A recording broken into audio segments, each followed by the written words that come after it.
Hello and welcome. My name is Erin Huggett. My team and I are from the Illinois State Water Survey at the University of Illinois. We run the private well class program. So the private well class program is sponsored, funded, and supported by both RCAP, the Rural Community Assistance Partnership, and the US EPA. Okay, so let's go ahead and get started. A little bit of housekeeping before we get started. So today's webinar is part of our national program, and it's implemented through RCAP.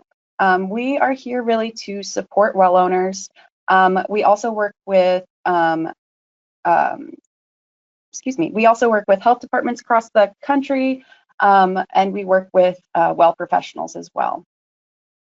So the material for the webinar today follows the well owner course available at privatewellclass.org.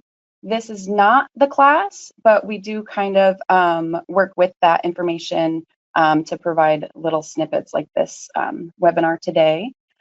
So just so you know, the webinar is being recorded and will be available on our website, privatewellclass.org, and it'll also be available on YouTube. So if you have any, something that you missed, you can always go back and look it up again and see what you missed the first time. There will be a time at the end for follow-up questions. And so how this webinar works is basically I'll go through the first part of the content, and then I will basically answer questions that were put forth during registration. So during registration, you should have had an option to ask a question. And so that will be the second half of this webinar. And then after those questions, if there's time, we'll go through any questions that you have during this webinar. So for the CE guidelines, so for continuing education, continuing education credits.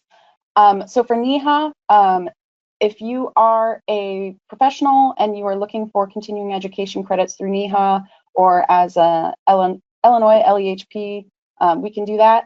You should have filled out during registration if you need continuing education credits. If you didn't see that on your registration and need them, go ahead and give us an email at info@privatewellclass.org. So the way that NEHA accreditation works for environmental health professionals is that there's a 2-year credentialing cycle. So if you have taken this, or if you've been on this same webinar anytime in the past 2 years, you will not be able to get that credit for it. So this webinar has been delivered in the past on April 9th, 2025, October 30th, 2024, and March 20th, 2024. So if you were in the webinar and getting credit for that webinar at those times, you will not be able to take this webinar for credit, just because there's a credentialing cycle. It'll be relatively the same material, so they really want you to be continuing your education, with a broader scope. So, like I said, we can provide certain things for your CEs if you need it. So, certificate of attendance, copy of the slide deck, and also completed NEHA forms. You can definitely just email us. If you didn't sign up for that during the registration, you can email us and we will get that to you. Okay, just so you know, we no longer offer partial credit, so you must be here for the whole time. Now this webinar is scheduled from 1 to 3 p.m. Central Time, so that is scheduled to be 2 hours. If you really only need 1 credit hour and you're only trying to be here for an hour, that doesn't really work with us, so we will end up giving you 0 if that's the case. So if you are here for the full 2 hours, that's great. We'll get you the credit, no worries.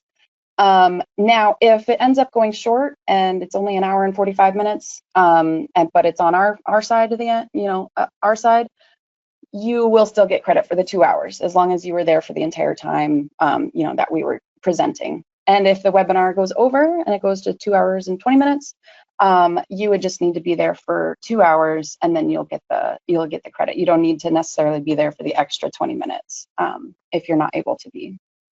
But yeah, we just really want you to learn and be here for the full topic, so you get a deeper understanding of wells and the issues that come along with it. So today's participants, so I am Erin Huggett, like I said. I'm a senior scientific specialist from the Illinois State Water Survey. I am today's host, so I'll be going through the content with you and going over the questions at the end. Steve Wilson is also here. He is a groundwater hydrologist from the Illinois State Water Survey. He is our team lead. He really created the private well class and all of the content that's along with it. He really curated that all together. So he's also prepared much of today's content that I'll be going over. The next person is Katie Buckley. She is a water resources outreach specialist from the Illinois State Water Survey. She provides logistics and will be your contact for CEs. So she's really like, the behind the scenes person. So she's really, really helpful. If you have any questions, she'll be answering those in the chat box, in the question box. Along with Sally Dolan, our senior scientific specialist in environmental health, also from the Illinois State Water Survey. She will be fielding questions today in the question box. So if you have any questions, please feel free to ask them. We have plenty of people ready to answer them, and we'll be going over them at the end of the webinar. Okay, so next thing I'll go over is RCAP. So RCAP is the Rural Community Assistance Partnership. Basically, it's a non-for-profit nationwide. There's 6 regions across the United States. We are in Illinois, so we are actually part of the Great Lakes Community Action Partnership.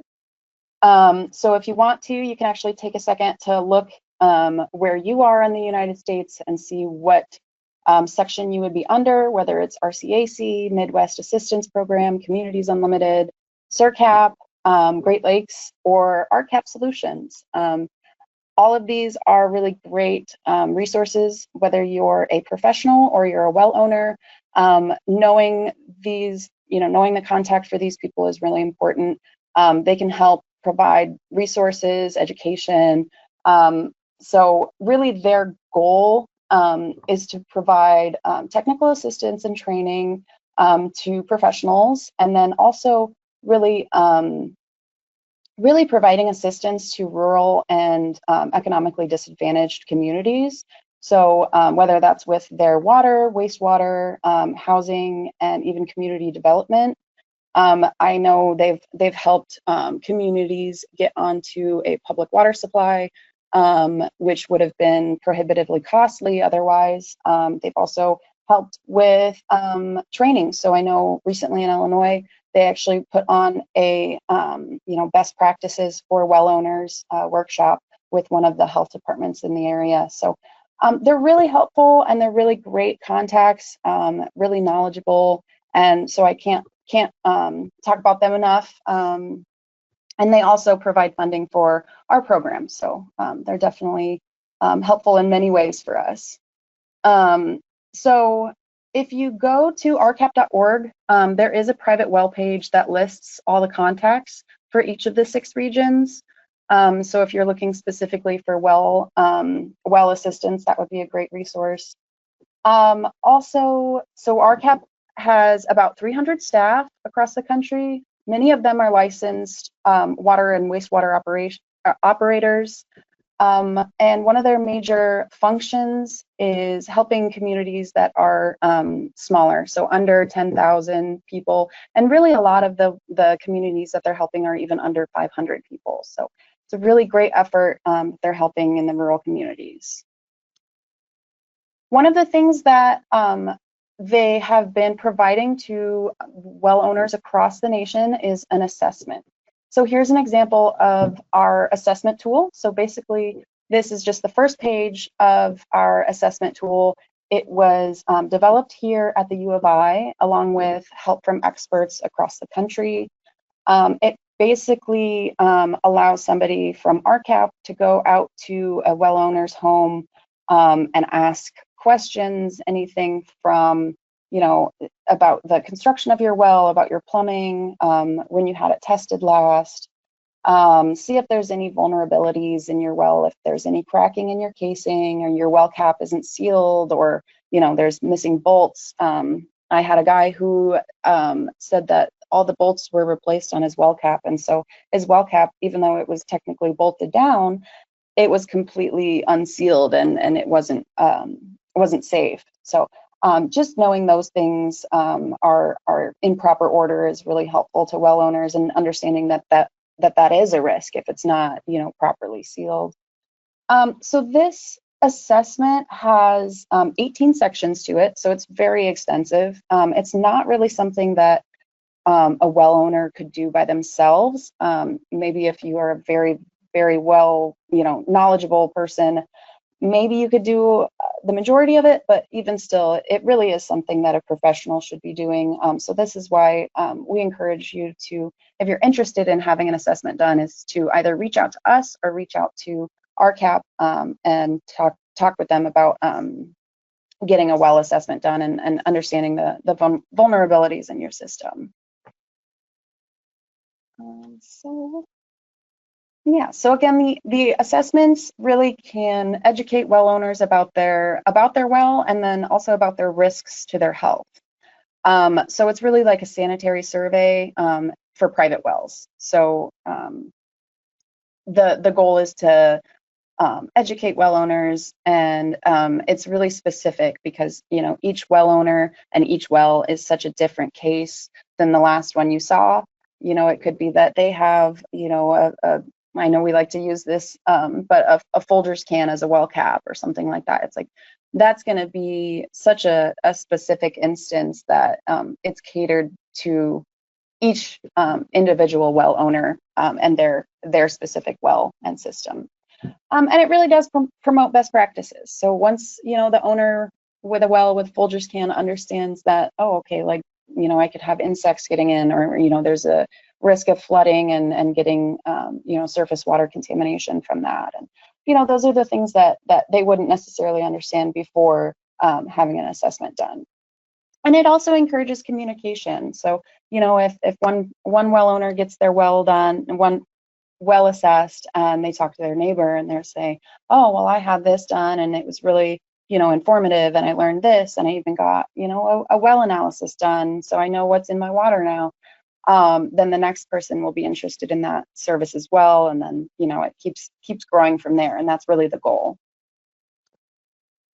So far there's been about 3,800 assessments done across the country. That number keeps going up, and so basically it's either we requested it or a state or local health agency requested an assessment to be done on a specific well, and then an RCAP person will go out and do that assessment on them. So 3,800 might sound like that's a really great thing that we're doing, and it is. But when you think about it in the perspective of that there's 18 million private wells in the United States, it's really just a drop in the bucket as far as there is a lot more work to be done out there.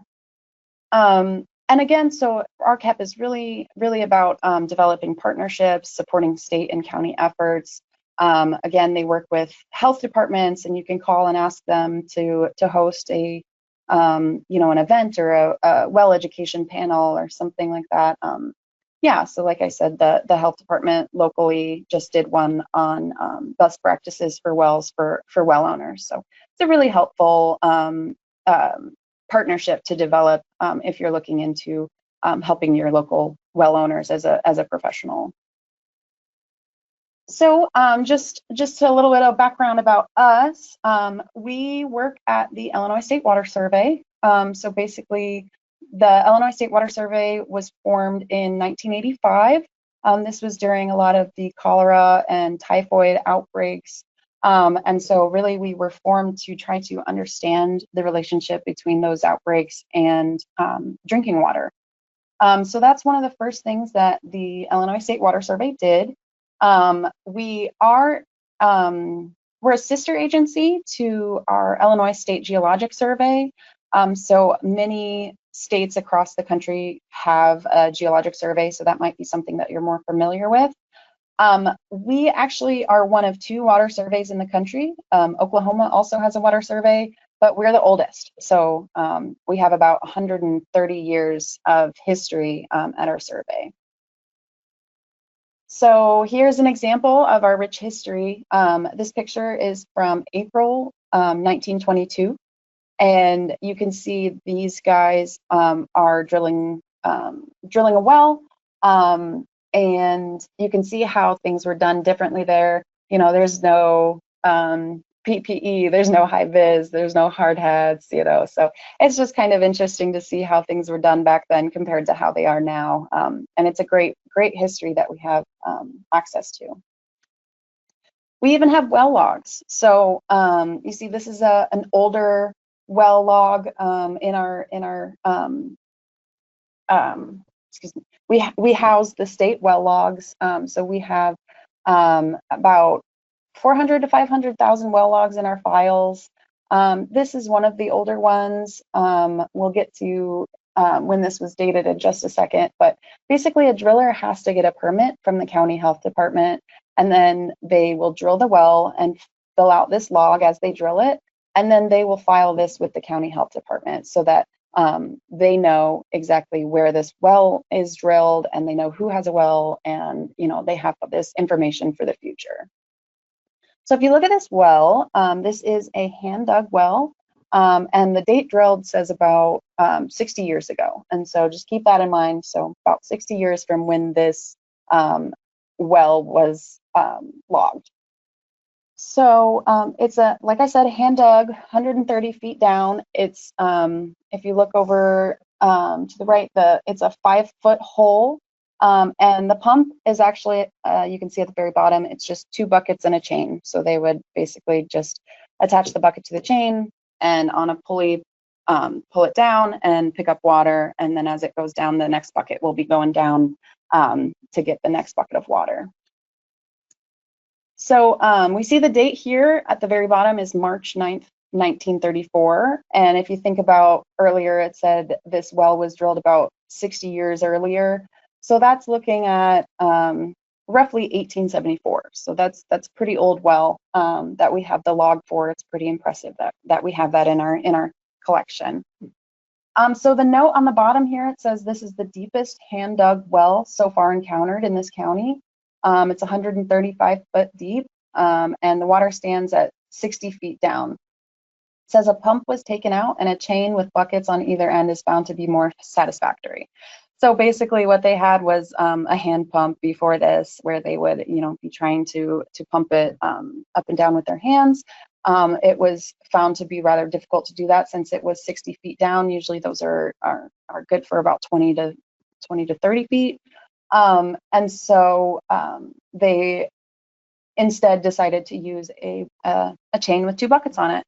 And so think about the fact that this is 135 feet deep and it's, you know, a 5-foot diameter well. This is hand dug. So this isn't, you know, done with any machinery. This is, you know, some guys in a hole digging. So that's a really impressive, really deep dug well. So just goes to show what they used to do in the day to get access to water. Here's another picture from our inventory of historical images. This is a well drilled for the UI in the 20s, and you can see all of the rivets and welds on the spacer right there. And they would be doing that every 10 feet. So I know when I was, you know, on a drill rig, we had nice, you know, couplings where you just kind of threaded them together. And seeing this amount of work going in every 10 feet, you can imagine how much time that's going to take comparatively. So we're really quite spoiled nowadays. And then this is another image of a drill rig. So again, no PPE, no hard hats, nothing like that.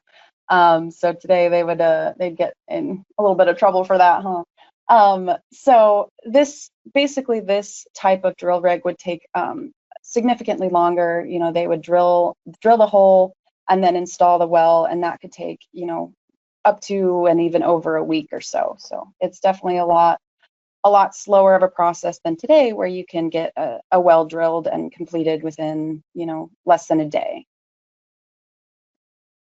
So just a couple of important points to remember as we're going.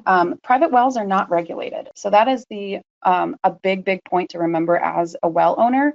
So it's up to you as the owner and user of the well to make sure it's safe and make sure that your system is maintained. So, it says here, like, the well water can be the best tasting and the safest in the world, but it can also be contaminated and you don't know it. So, contaminants can be colorless, odorless, and have no taste. You don't know what's in your water until you test it. And so as a well owner, you're really responsible for that. And once you do test it and you know what's in it, it's also your responsibility to treat for those contaminants as well. So as a well owner, you're responsible for that. Steve is on municipal water, so he pays about $70 to $90 a month for his community water supply. He always mentions he has a teenage daughter and it takes lots of showers. So I definitely understand the long showers costing the community water supply, but that's the cost spread out between 150,000 residents in Champaign.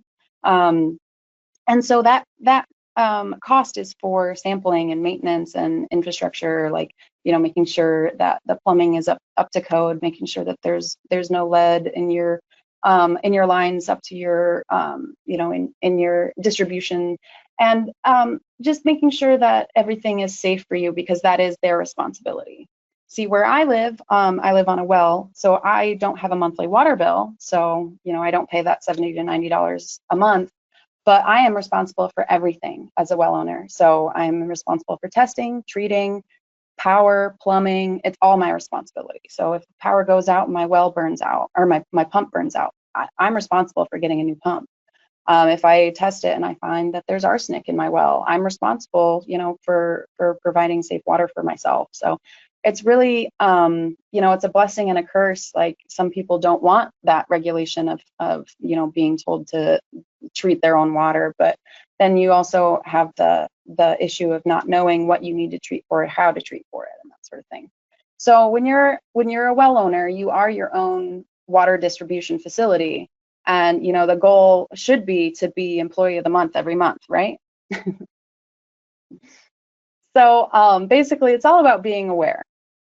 So one of the most important things about your well is knowing where your water is coming from, and this means knowing your aquifer.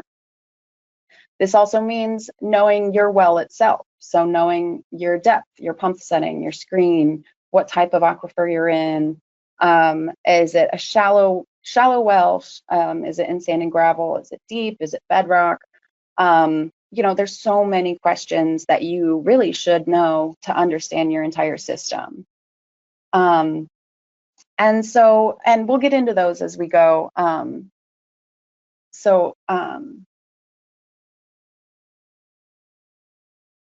One of the most important things that you can learn is how to find your local sources of information. So who to call when you have a question. Say your water changes a different color or something like that, and you want to know why that would happen or what to do at this point. The first person you can call is your local health department, or you can also call the private well class help center. We know exactly what to do and can get you in contact with the right people.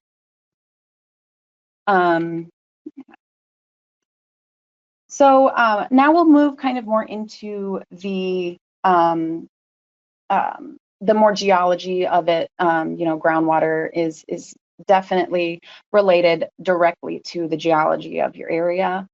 So we'll go through a couple of different topics, and I'll give you some definitions, and then we'll go from there. So porosity is the volume of pore space divided by the total number of the total volume of porous material. So basically, another way to say that is the space between the grains in a material. And so that is, you can see on the right, just these purple lines going through the spaces in the porosity. You can see that there are little blue areas between the grains, and that's what we're talking about when we say porosity. An example of something that would be porous would be like a sand and gravel aquifer. This can come from like a river bottom or unglaciated area. Sand and gravel aquifers are prolific, so they are actually great for bearing water. So this will be one of the better things to be looking for if you're in an area you're looking for a sand and gravel aquifer. You know, you're more likely to have a good water bearing formation there.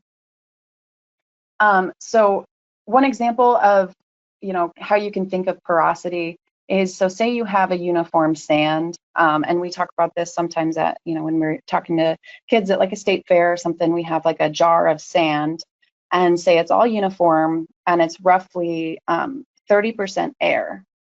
So that's generally for the uniform sand, it's 30% air in a sample. So if you have an aquifer of that sand that's say 100 feet thick, and it's completely saturated with water, and then so say you have that and you take away all the sand, the 100 feet of sand, you'll still have about 30 feet of water. So that's a pretty significant amount of water that can be stored within those grains of sand. So this is an example of a fractured system. So something can be non-porous, but still able to hold water and still able to be used as an aquifer. So here we have a fractured system. This is pretty intricate and interlaced fracturing. This would be something like a bedrock aquifer would have. So bedrock is a solid rock. So it's not porous, but water can still move through bedrock, through the fractures. And the fractures can be really, really small, or they can be incredibly large. So even, you know, bigger than the size of a room size fractures.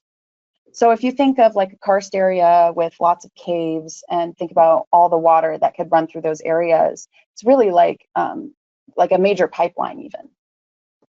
So when you're drilling, you're trying to hit these fractures to get to the water.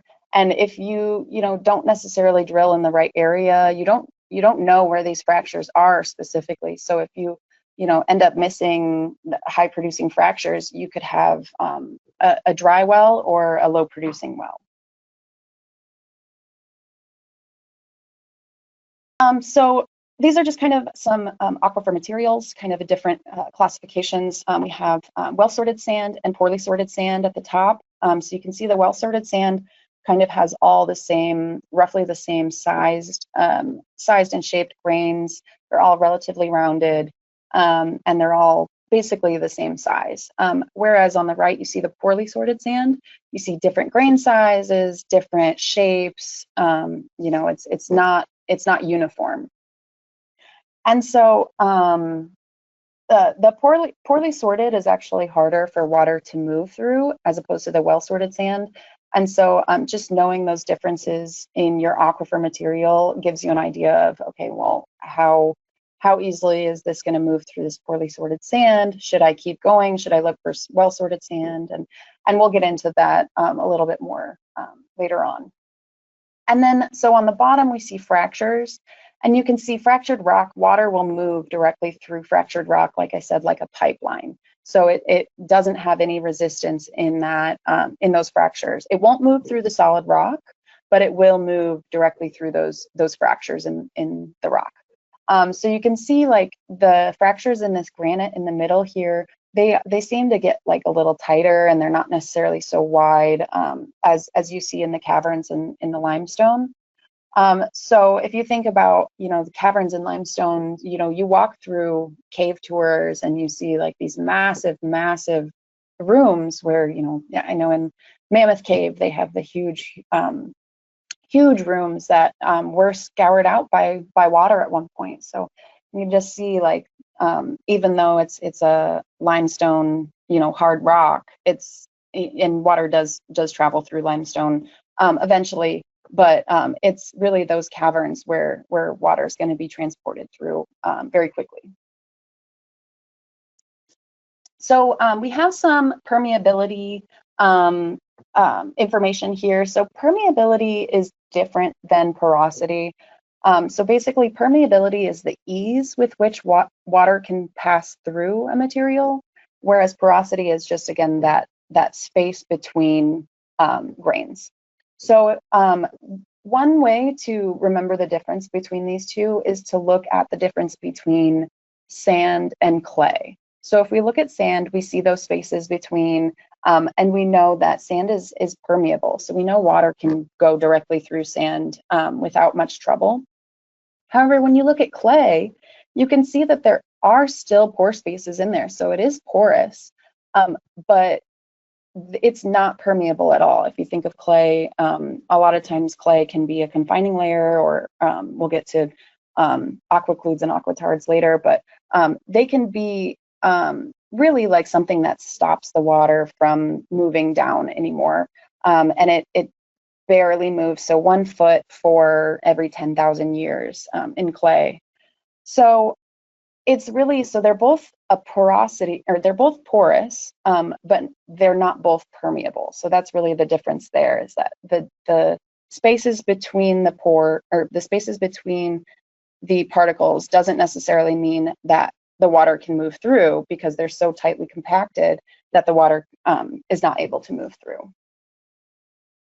So the other things about permeability is that you wouldn't think that, you know, solid rock would be able to allow for water to move through, because it's not porous, and then, you know, it's not able to have water move directly through solid rock. But when there are fractures, then you are able to move through, and you're able to move that water very quickly in some cases. So yeah, so basically,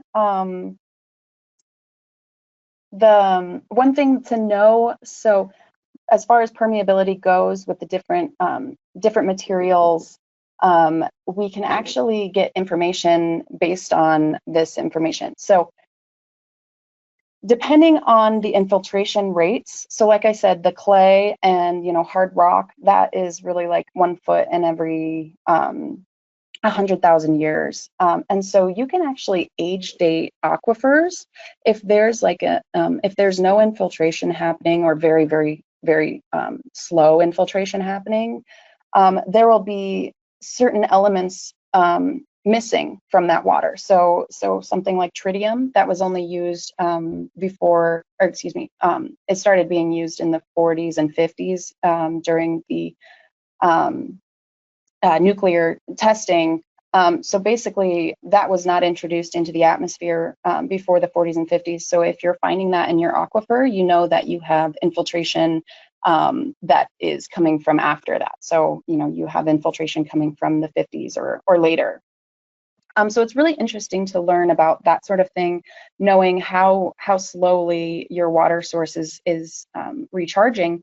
That could mean, you know, if you have, say, an oil spill or something, that your aquifer is, you know, only infiltrating 1 foot every 10,000 years, and you have an oil spill, you're pretty well assured that you're not going to have oil in your aquifer anytime soon. So unless there was an issue of, you know, there was an infiltration or a recharge area somewhere close by, but with infiltration rates that slowly, you're not going to have an issue, even if there is a spill. So this is an example of different materials and how water will move down these materials. So on the left, we see a sand and gravel aquifer. You can see it's pretty much uniformly infiltrating. You might have a little bit of differences based on the sand and gravel uniformity, and how quickly it's able to permeate down based on porosity and different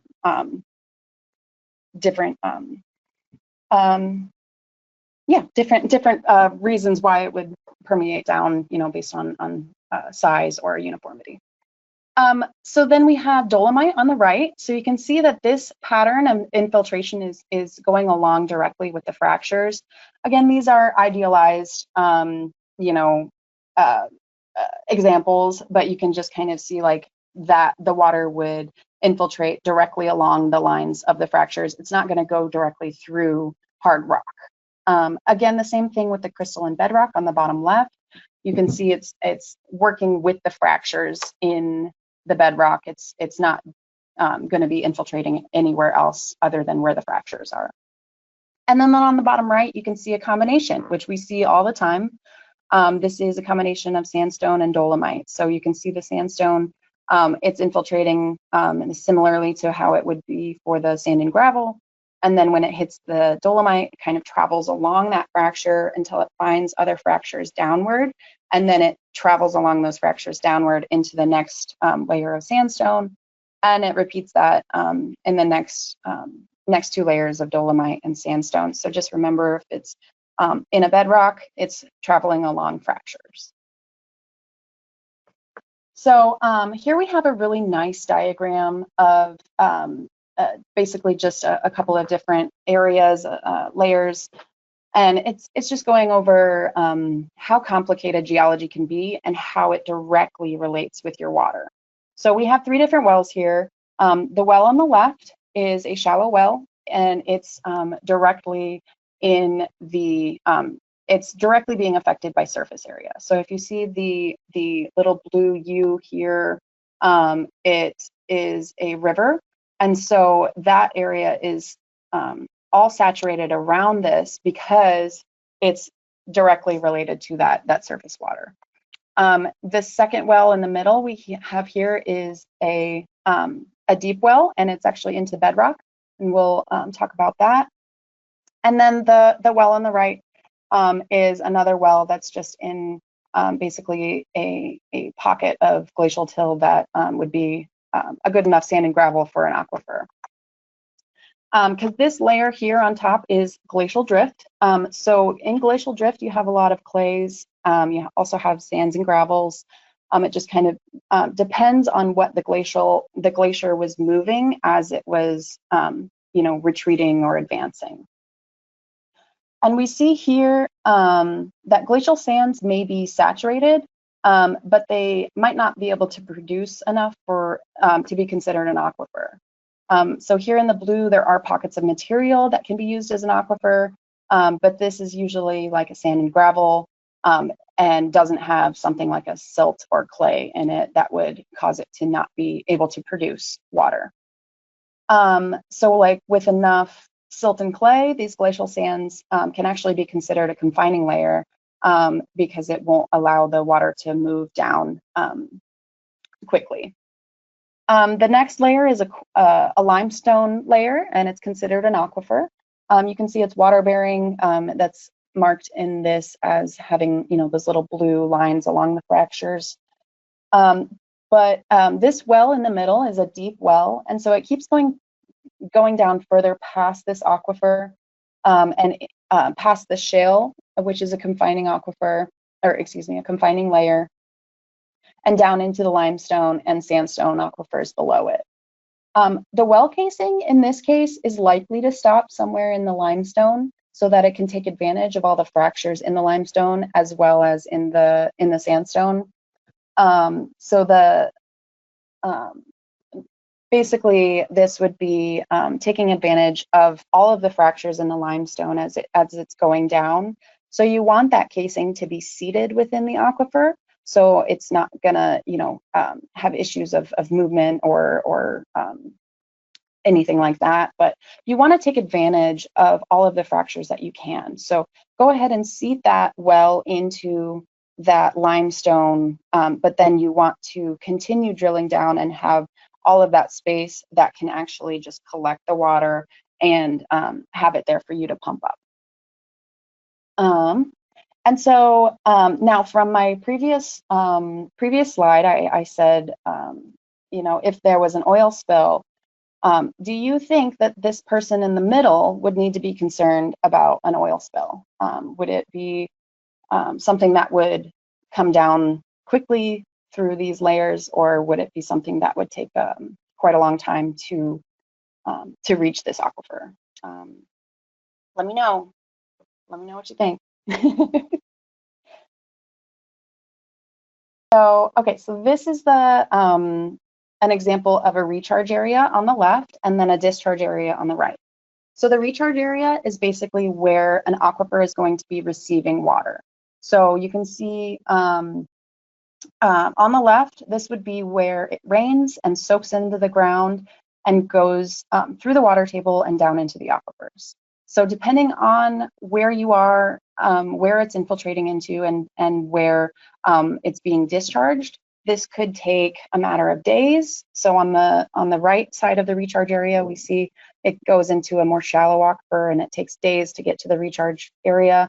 And then as we go more left and deeper, we see that it could take years, decades, centuries, or even millennia to reach that discharge area. It is a water cycle, so it will eventually reach the discharge area and enter the, re-enter the water cycle from there. One thing that we wanted to mention is that water can actually flow vertically upwards. So if you see on the right near the discharge area how it's flowing directly upwards towards that river, that is possible. It just depends on the pressure. So if there's a lot of pressure in these underground systems so take the aquifer that says centuries and millennia in it, that one is going to be under pressure, or it could be under pressure, and it's just going to be basically like a straw in a juice box. When you squeeze the juice box, the pressure is going to push that fluid upwards to that discharge area. So the next thing I'll get into, basically we're going to be touching on the difference in wells. So we're going to go over, dug and bored wells. This is basically where there's not a real aquifer. This is a kind of an older type of well. It's not really used anymore. Some wells can be grandfathered in depending on regulations, but it basically just acts almost like a cistern where it holds water that has slowly seeped in. So it's not really coming from an aquifer. It's not groundwater flow per se, but it is groundwater flowing into this area and being held there. A drilled or driven well, this would be in your sand and gravel aquifers. This is a lot of the type that is around central Illinois.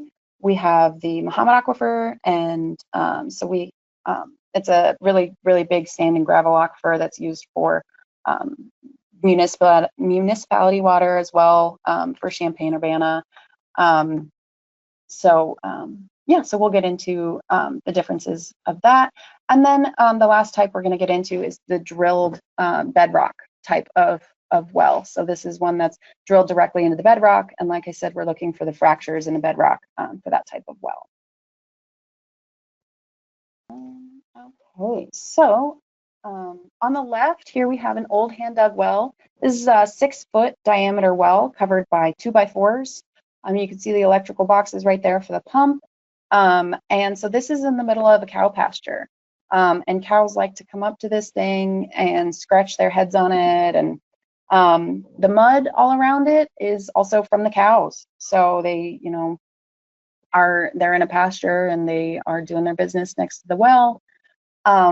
And so this well is likely to always have bacteria in it because of the fact that it's right next to a cow pasture and the type of well that it is. So this is basically going to just be slow seeping into this well and 2 feet below from where the manure is. So this well has issues for a couple of different reasons. It's in the middle of a pasture, so you're going to have harmful bacteria. But the other thing is that animals can get in. There's 2x4s on top, but we've seen it before where those can break. If there's any gaps in it, mice, rats, and toads could get in. But also if a cow were to walk on top of that, it could be that the 2x4s don't hold and the cow falls in. So it's not a well-constructed well. This is definitely something that would need to be brought up to code. On the right, there is a 3.5 diameter hole. So for this well, they drilled a 3.5 diameter hole first, and then they lined it with the vertical tiles that allow the water to come in through the seams in the tiles. And then the lid basically just acts as a barrier from surface interactions, so things like cows don't fall in.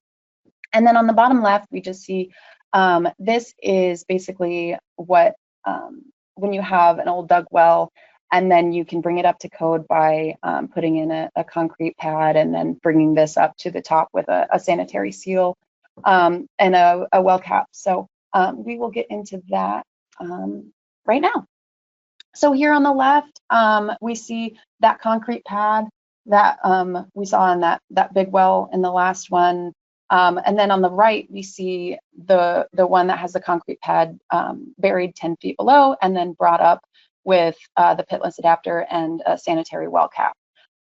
So both of those we saw in the last picture. The one on the left is that big concrete pad coming up from beneath the surface. You can see the tiles that would allow for drainage to come into the well. You can see the submersible pump, and then the pitless adapter, which allows for a frost-free connection. On the right, we see basically the same thing. Just think of it as buried 10 feet below. So that concrete pad is still there. You've got your grouting and your bentonite seal. And then you also have your submersible pump coming up to your pitless adapter, that pitless adapter connecting directly to your house. And then that well cap and conduit wiring coming up from the surface and providing a sanitary seal there. All right, so I'm going to take a drink really quick. Okay. All right, so the next thing we're going to talk about is sand and gravel wells. So these are basically wells that are dug into a sand and gravel aquifer. There is a solid casing down into the aquifer with a well screen. And so you can see here in the middle what a well screen looks like. That is stainless steel woven wire.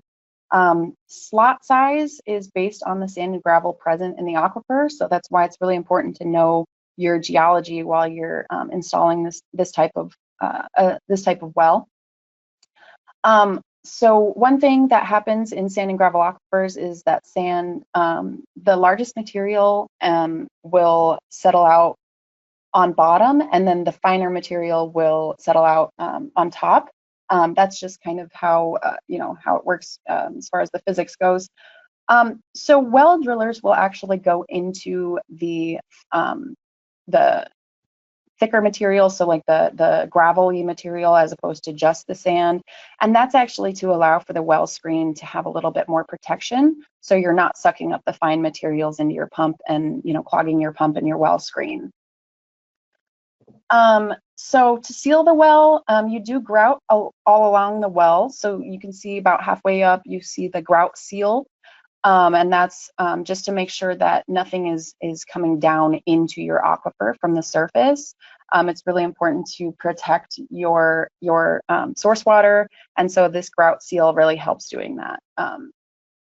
So basically you put grout down into that. That could be like a bentonite or a cement type of grouting, and you keep that in place, and it expands when it is in the presence of water. So it will actually keep it if there's ever a flood or anything where your well is actually inundated and water goes down the outsides of your well, it will trap that and keep that from happening. So that's really important. Okay, so here we have a well log from Illinois. When you look at the well log, there's a lot of information here, right? There's, 25 different sections on this well record. And so going through this, you're going to have a lot of really, really great information. The first thing that we'll look at is the geology, just because we're again, one of the most important parts of this, of understanding your aquifer, is knowing your geology. So you can see the topsoil about 2 feet, brown clay down to 14 feet, and then gray clay to 120 feet. Under that, there's sand and gravel. So that tells me that there's a couple of confining layers above that sand and gravel. They kept going and went into gray clay, and they kept going and went into sand. It says sand tight, so that just means it's a hard material. When they kept going, they got into sand, and then they got into sand and gravel. And so that's telling the driller that this is where the bigger material is, the gravelly material that's going to help not clog the screen. So that's where they decided to have to set their screen and have their pump from there. So this is a really great well log because it gives so much information. So just looking at, they have, they have the information for the screen. They put in a 5-foot screen. They have a pump test here. It says that they, so the static water level is 159 feet. You can see that just above the geology information. So the static water level is 159 feet. And then they pumped for, doesn't say how many hours, but they pumped at 20 gallons per minute, and the water level went down to 165 feet. So that is something to be aware of. It looks like when they installed their pump, they went with a 15 gallon per minute pump capacity. So maybe to not draw down so much water at that time. So like I said, this is a really great well log. It gives you so much information. It gives you, what in 23, section number 23, the sand and gravel is what the water is coming from. It says, 285 feet to 295 feet. So there's just a lot of information here, definitely about the pumps and screens and really anything that you could want to know about. They also included a diagram of the well. So you can see here again with the geology. They also included, I've edited out some of the information here, but the well driller was really good to give directions to the house and to the well. This diagram is helpful, so we can see the quality of this well log is really great. Yeah, so there's plenty of information about the well, the log, the pump. And so you could, if you were potentially looking at buying this home, or you're looking at buying a home in this neighborhood, you can go online and you can see this and you can say, oh, okay, so there's, a good performing aquifer in this area. So that would be really helpful. The last type of well that we're going to go into is a bedrock well. So this type of well is drilled directly into a bedrock.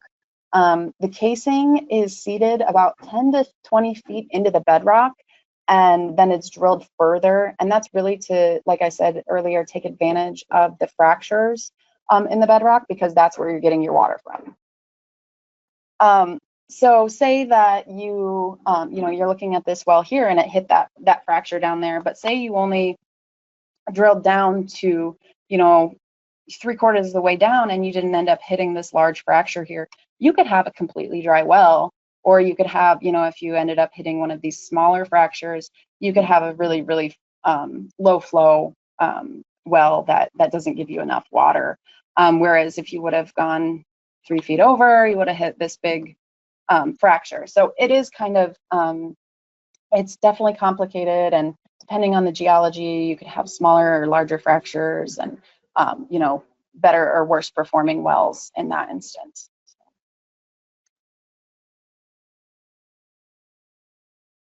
Okay, so this is another example of a well log. So this was done through the Illinois Department of Public Health. They put together the well log and decided what section should be included in this. So you see number 1, type of well, and then number 2, distance to nearest, and then that just goes through different common contamination sources. Number 3, is this something that humans are going to be drinking from? Number 4, when was it completed? So it just gives a lot of information. It goes on, about the pump, about the well seal, is there a pitless adapter, and was it disinfected, and the pressure tank information as well. So all of that information is really, really helpful to not only the property owner, but other people in the area. So if they see that you have a bedrock well, then they know that, okay, that's going to be an expense. It's going to be that I have to drill like this far down. So that's, a rough estimate of what I'll have to do in the future. But it's also good to know if you don't necessarily have a well log, you can see what your neighbors have, and if it's, you know, roughly the same, you know, time frame and area, then it could be that you have the same, you're in the same aquifer, and you have the similar geology. So it's just kind of dependent on the well that you have. So for this one, when we looked at basically when we're looking at the geology, we can see that we hit bedrock. So, you know, first 4 feet of brown clay, down to 30 feet, gravel and sand. Then we're into, you know, some glacial till, it looks like, down to broken limestone at 189 feet. So we hit bedrock at 189 feet and then continued down until the driller got into the shale. He knew that the shale isn't going to produce any water, because that's, again, what we can call a confined layer or an aquitard. And so that will not produce any water. So he actually set the screen to, let's see where it's. So, okay, so excuse me, there is no screen. So they set the open hole from 199 feet to 260 feet without casing. So it's cased from 0 feet to 199 feet. And again, it's not cased after 199 feet, just to take advantage of those fractures that are in that broken limestone. So that is actually one thing that I wanted to note is if you look at number 12 on the right, it says water from shale formation. That's actually incorrect. It's from the limestone bedrock formation, but the shale was just the bottom layer, and so that's why they ended up writing that. It's just a mistake. We see mistakes like that all the time. The water is actually coming from the limestone bedrock, not the shale.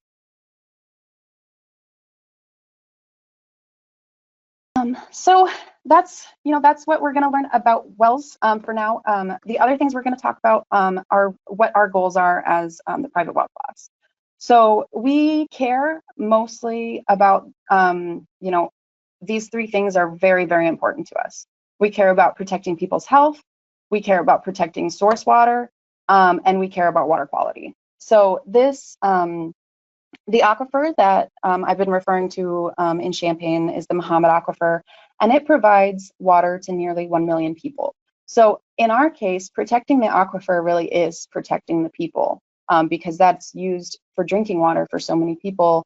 We really need to ensure that it's safe for everyone.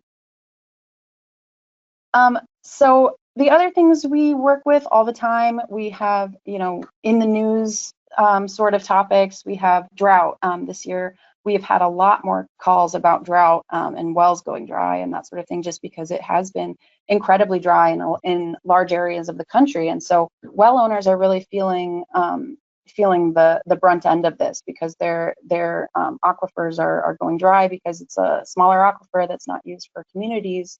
But it is their only source of water. So it's really a hard struggle to figure out what exactly you should do.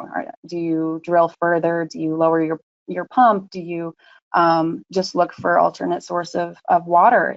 It's there's a lot of issues going into that. We also look at flooding.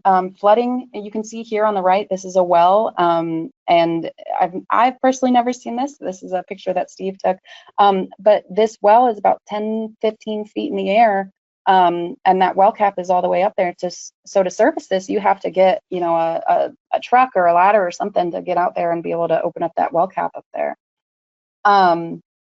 And so the reason why they did this is past that tree line is actually a river. And so this is an area that's really, really prone to flooding. So they could have, issues with flooding. And so that's why they made this, the well casing so tall above the surface. So the other thing we hear is non-regulated drinking water, and how, the EPA needs to, work on regulating private wells. And private wells are not regulated drinking water. A lot of people think this is a blessing. A lot of people think this is a curse. There's no regulations, but there's also no safety net. So you could be drinking harmful water and you not know it. And it could be, no fault of your own, but it could be something that's incredibly dangerous. And then we also talk about boil orders. Boil orders, we get calls from well owners asking, is my well, contaminated? There's a boil order in the area. Do I need to boil my water? And it just kind of shows that there's a misunderstanding between how private and municipal waters work. If you're on a well and you hear about a boil order, that's municipal. That's because of a line break or something like that. Your well is not affected by that because you're not hooked up to their water at all. So a boil order wouldn't be something that you need to worry about if you're on a private well.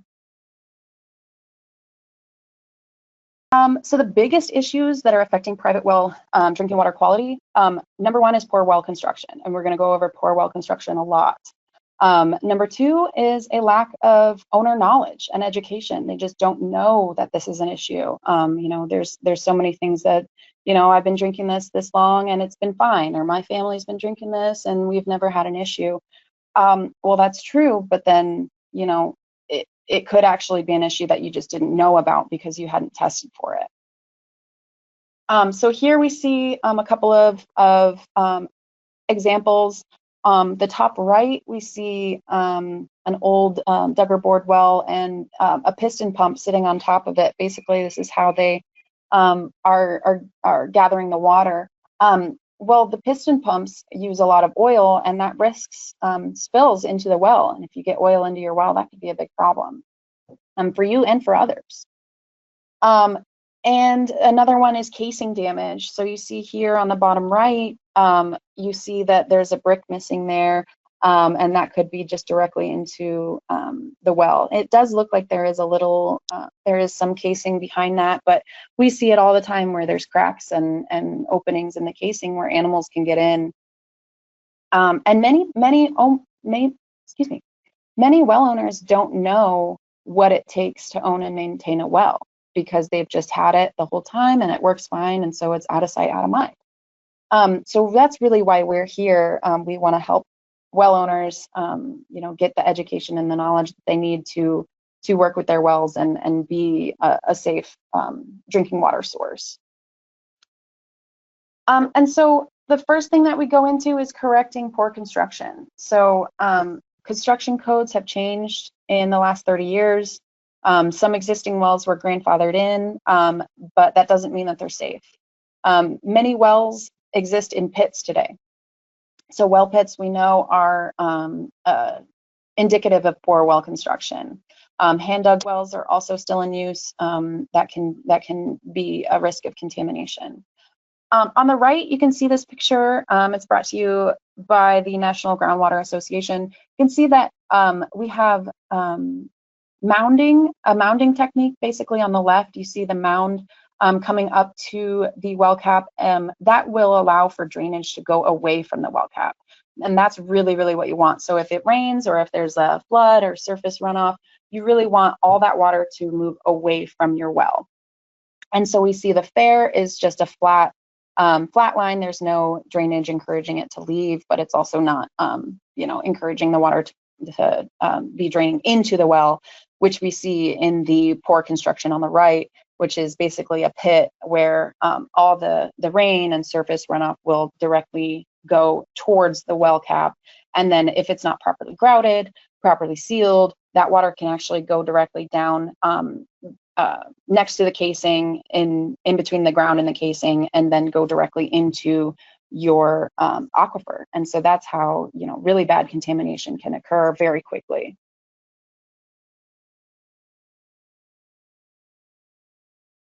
So here we have a couple of pictures of some examples of animals interacting with wells.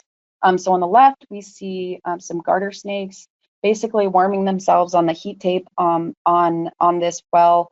And so that's a big problem, just because they could be damaging your piping. There could be issues that you're not seeing because there are animals just resting on it.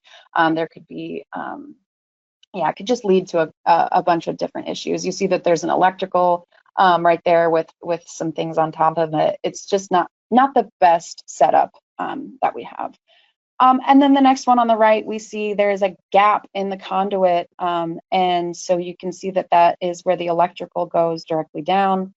That is definitely something that this homeowner was looking to fix, because we mentioned that this could be a problem when I went to look at this well, and you can actually see a cricket in the circle. It's a little hard to see. It's kind of the same color as the dirt, but it's a cricket, and it's right next to this open hole, so it could easily jump in there and cause issues. Here we have two large diameter wells. The one on the left had plywood over the top. Unfortunately, a woman stepped on top of the plywood and fell to her death. This is the number one reason to ensure that you have proper safety precautions for your well. If she had had a proper well cap on top of this well, and a pitless adapter and that sort of thing, this would be a much safer well. You can see there's insulation, and there's a funnel with a likely for putting oil in their pump. It's just not a very safe setup, and unfortunately it was the result of this woman's death. On the right, we have our picture that's in all of our webinars, which is a dead goat in the bottom of a well. You can see, I know I was talking earlier about the cow pasture and how cows could easily step on top of those 2x4s and crack them and fall in. That's basically what happened with this dead goat. It just got out and ended up finding the top of this well and fell in and died. Now those wells are severely contaminated now due to the harmful bacteria that is caused by the decomposition of the dead goat. So what should you do with these wells? Some of them can be brought up to code. Some of them it would be better just to drill a new well. That is a very costly experience, but sometimes it's just better to restart entirely. And so this is really to protect water quality and to protect our aquifers. So some things that you can do to protect your well, and that would be extending pipes up to the land surface. So if you're in a pit, you have to get that up to the land surface, and a safe, if you need a pitless adapter, if you're in the freezing areas for the winters, you need to do that, but you just need to make sure that that's up to the land surface for sure. You also need to fill it in with clay grout. So if there's any gaps between your casing and your ground, that's a really easy way to get contamination very quickly. So you need to make sure that your well is completely grouted. And then you need to talk to your well authorities, your county or county health department or your contractors, and understand, if they understand the well codes and regulations for drilling new wells and that sort of thing. It's really important to know that they're on board with all of that, and they're on the up and up and fully legal before you hire them.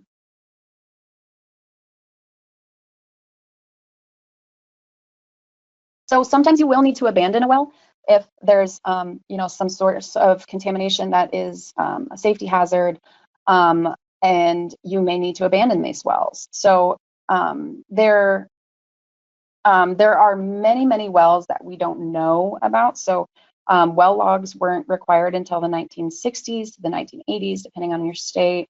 And so there are many undocumented wells that we don't know about that could just be out there. We've heard stories of people mowing their lawns and getting a tire stuck in a little divot and getting out. I think Steve was called out to that site, and he found a well there that the homeowner knew nothing about, and if she would have come a different way, she could have been down in the well with her riding lawnmower with her, and could have been a deadly situation. It's really important to seal up wells that are not being used anymore. In many states, there's actually regulations that you have to seal wells that are being abandoned within a certain amount of days. I believe in Illinois it's 30 days. So it's just really important that you do properly seal these wells.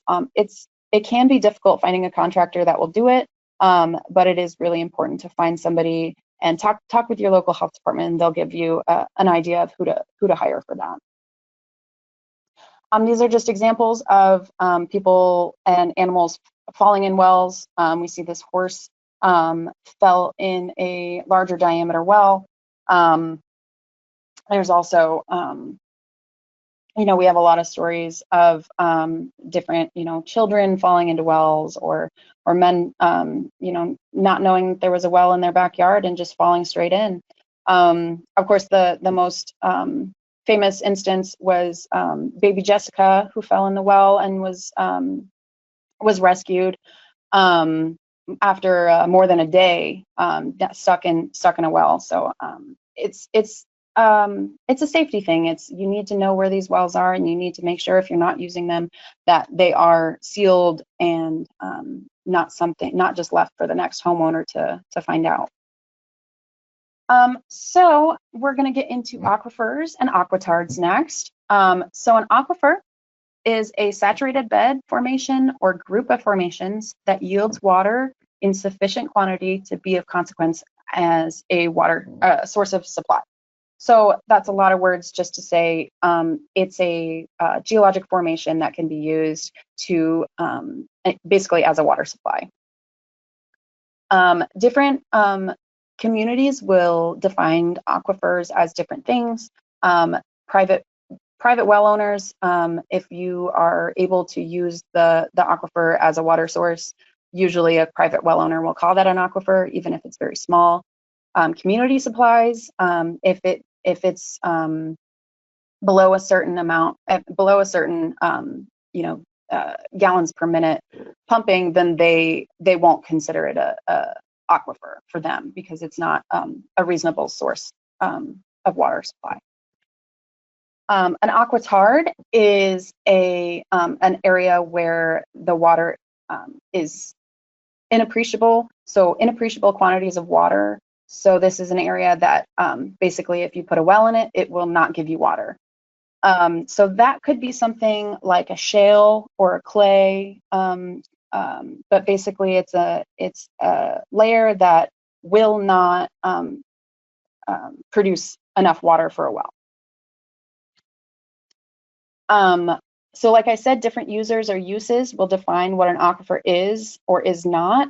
I was just having this conversation the other day, actually, when we were trying to define aquifers, and we were talking about saltwater aquifers. And so there's a whole array of different definitions of what an aquifer is. But for our use, for private well uses, it's really a geologic formation that yields enough water for private well use. So then we're going to get into an unconfined aquifer versus a confined aquifer. An unconfined aquifer is basically an aquifer where the water is able to just trickle down. There's no layer that is impeding it from infiltrating down further. So an unconfined aquifer is one in which groundwater possesses a free surface open to the atmosphere. So basically there's no changes in infiltration between the water table and the land surface.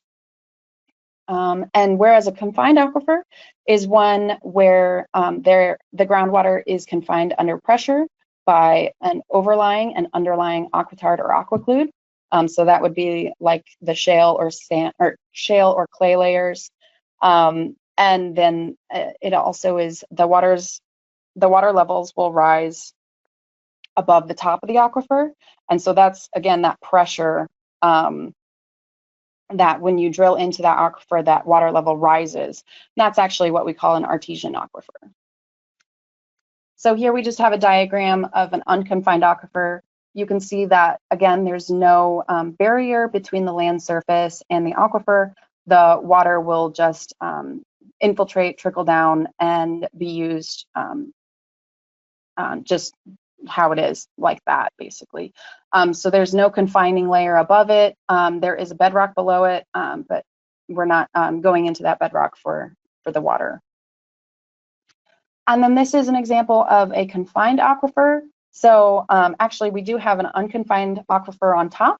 So you see that layer where there's no barriers between the land surface and that aquifer. The water table is there, and so that's our unconfined aquifer. Then we have below that in orange is our confining layer, or an aquitard. Again, this could be a shale, this could be, you know, a clay or something like that.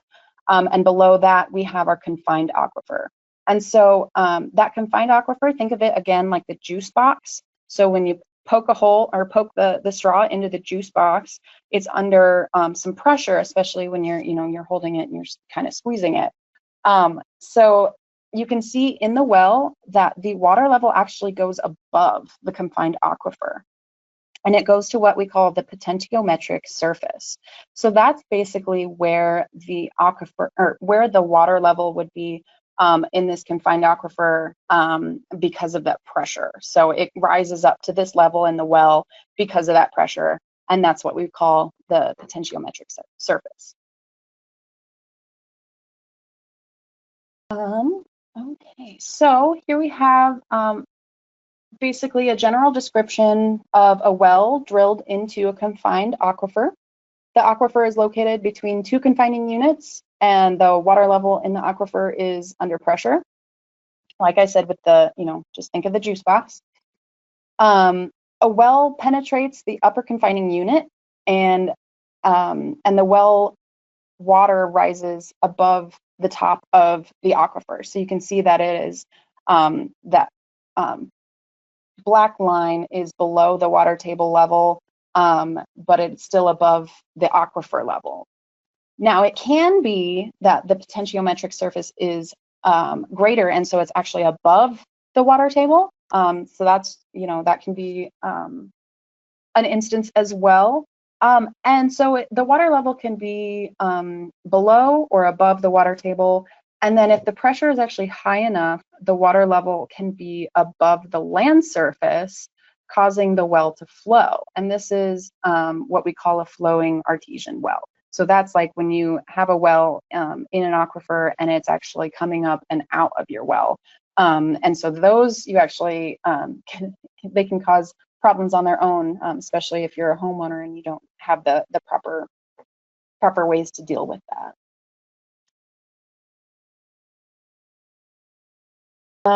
Okay, so here we have this nice diagram. We have a lot going on here, but if we just go, we can go from left to right. So basically we have a stream here on the left, and we have our unconfined aquifer just below that stream. We have our flowing artesian well, which I will get to. We're going to skip over that just for right now. To the right of that, we have our water table well, and that's in our unconfined aquifer. So that's basically you can see the potentiometric, or excuse me, you can see the water table is at the same level as the water level in our water table well. Now we get over to the right here, we have an artesian well. And so this well is basically in the confined artesian aquifer. And so we see that this well, the water in this well comes up to a certain surface, and we know that's called the potentiometric surface. Now on this one, this is just an artesian well because it's not actually flowing out the top of the well.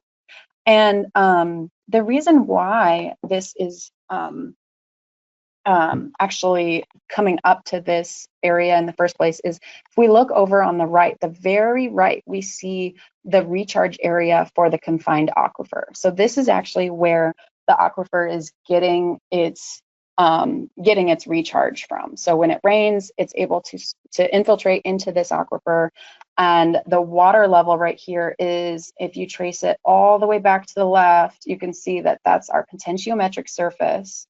And when it dips down here on the left to the flowing artesian well, that's actually because we poked into that and the juice box came up, and now that's where our potentiometric surface is, just because that's where the water is actually coming out of the surface. So if we had a well that went up higher than the water level, it wouldn't be a flowing artesian well. But since it's lower than our water level and the potentiometric surface, it's actually a flowing artesian well. Okay, so the next thing I want to talk about is this is actually up near Chicago, and we're talking about groundwater flow. So groundwater likes to flow in basically the path of least resistance. So if you think of a bathtub, you can think of the water is all all flat on the surface, but then if you release the drain, it's all going to flow down into that area of least resistance. So when we're looking at this, we can see Lake Michigan on the right in blue, and then we can see our two aquifers here, the St. Peter's and then the Galesville sandstone. And so, and we can see the arrows are actually our flow lines. So on the left, we can see the flow is flowing to the right for both aquifers. And then on the right, we see the flow is flowing to the left, and that's actually flowing away from Lake Michigan, which you wouldn't really think, because you would think, Lake Michigan may be lower, so it, would be a discharge point. But it's actually, if we're looking at this, in red, we see this area, and that's actually showing the cone of depression. So we have a couple of pumps in this area that are pumping quite a bit. And so it's actually pumping enough to where this area is lower than Lake Michigan. And so this is actually where the water wants to flow, even though it looks like it's flowing, upwards and against, gravity. It's actually because it's flowing towards, the lower spot in the cone of depression that's there due to the pumping. And actually, we will talk about cone of depression right now. So here we see, this is basically just a cross section. And so on the top, we can see the water table in the dashed line. That's where the water table would have been before pumping, right? And so the well we have there in our screen, it has a pump in there, and we turn that pump on. And then as it's pumping, the water level actually gets much lower where the pump is, which makes sense because it's sucking it in, right?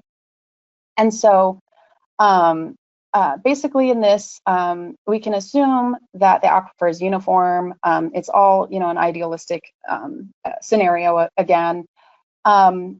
But we can see the difference between the static water level, where the water table is, and then the pumping level. And that difference is actually called the drawdown. And drawdown is greatest at the pumping well. And then it has what's called a radius of influence. And so at the bottom, you can see, the bottom right, it says 460, and then it gets lower and lower, 450, 440, 430, 420. And then at the very middle, where the pumping well is, that would be a 400. So 460 minus 400 is 60 feet. So we have a cone of depression with a drawdown of 60 feet. Now, geology is complicated. It will not be exactly perfect in real life. This is a perfect circle. You're never going to see that in real life. But it's just kind of an idealistic example. So, so the next example we have is where we have two water wells pumping at the same time. And so again, this cone of depression, if you think about it, I know you're only seeing a cross section of it, but it's really a three-dimensional thing. So that's why we call it a cone, because it's not just, a line where the water is being drawn down. It's really a cone where the water is being drawn down. And so here we have two wells pumping from the same aquifer. And so their cones actually overlap. And the total drawdown is affected by the fact that there's two wells pumping at the same time. The well surface between the two wells is much lower than the surface on the outside of either of the wells. And that's because on the outsides, they're recharging, Whereas on the inside, between the two wells, there's not enough space to recharge that area. So it's actually drawn down quite a bit more than on the left or right side of the wells. So this is actually called well interference. So when one well is interfering with another well, and so they're actually causing different drawdowns, that's called well interference. So basically just two wells causing more drawdown than one well would. So this is another instance. Basically what this shows is where an aquifer thins out. So this is really common where there's just another geologic formation that comes in and basically pinches out the aquifer. So the drawdown you can see on the left is much lower than it is on the right. And you can see that because, again, it's not recharging in the same efficiency as it is on the right. So on the right, it's just pulling from more, a further distance away, and it's recharging. Whereas on the left, that's the edge of the aquifer, so there's no water to recharge from that area. So it's going to draw down a lot lower. And you can kind of see this on the description below, where it's a lot lower. You can see at the edge of the left is about 430, whereas on the edge of the right, it's 460, almost to 470 feet. So just an interesting concept of how aquifers work and how geology is so important when you're looking at drawdown. This is another example. So basically, this is kind of the opposite of the previous example. So this shows a river going directly through the aquifer. And so that river really acts as a continuous recharge. So we have, in this situation, it's assumed, of course, that the river level will not be affected by the pumping well. Again, this is an idealistic situation, so we're just going to assume that. And so basically, that river is just going to be a continuous recharge for that aquifer. So you can see that cone of depression, it's a lot steeper because it's just able to pull that water right there. That water elevation is always going to be 445 feet. Whereas on the other side, you can see that it's more of a gradient. It's pulling from further and further away, as opposed to pulling from the river that's right there. So it just kind of depends. All these things can affect your cone of depression. It can all affect, how your water is being pulled and where it's being pulled from. And so there's just, if there's one thing that you learned today, it's that geology is complicated.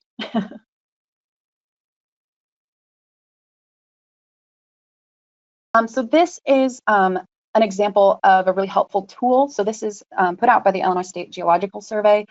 It's ILLWATER. It's an interactive map that basically houses all of the known well logs in Illinois. And so basically it has information that comes from all the well logs.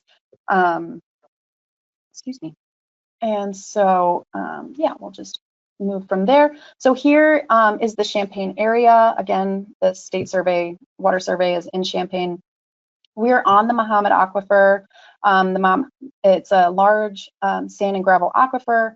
And so all these blue dots on here that you see are private wells. So every single blue dot is somebody who's using their well as their drinking source. So it's definitely a large number of wells in our area, and so you can see in this kind of brownish tone is the Mahomet Aquifer. So many wells are on that same aquifer.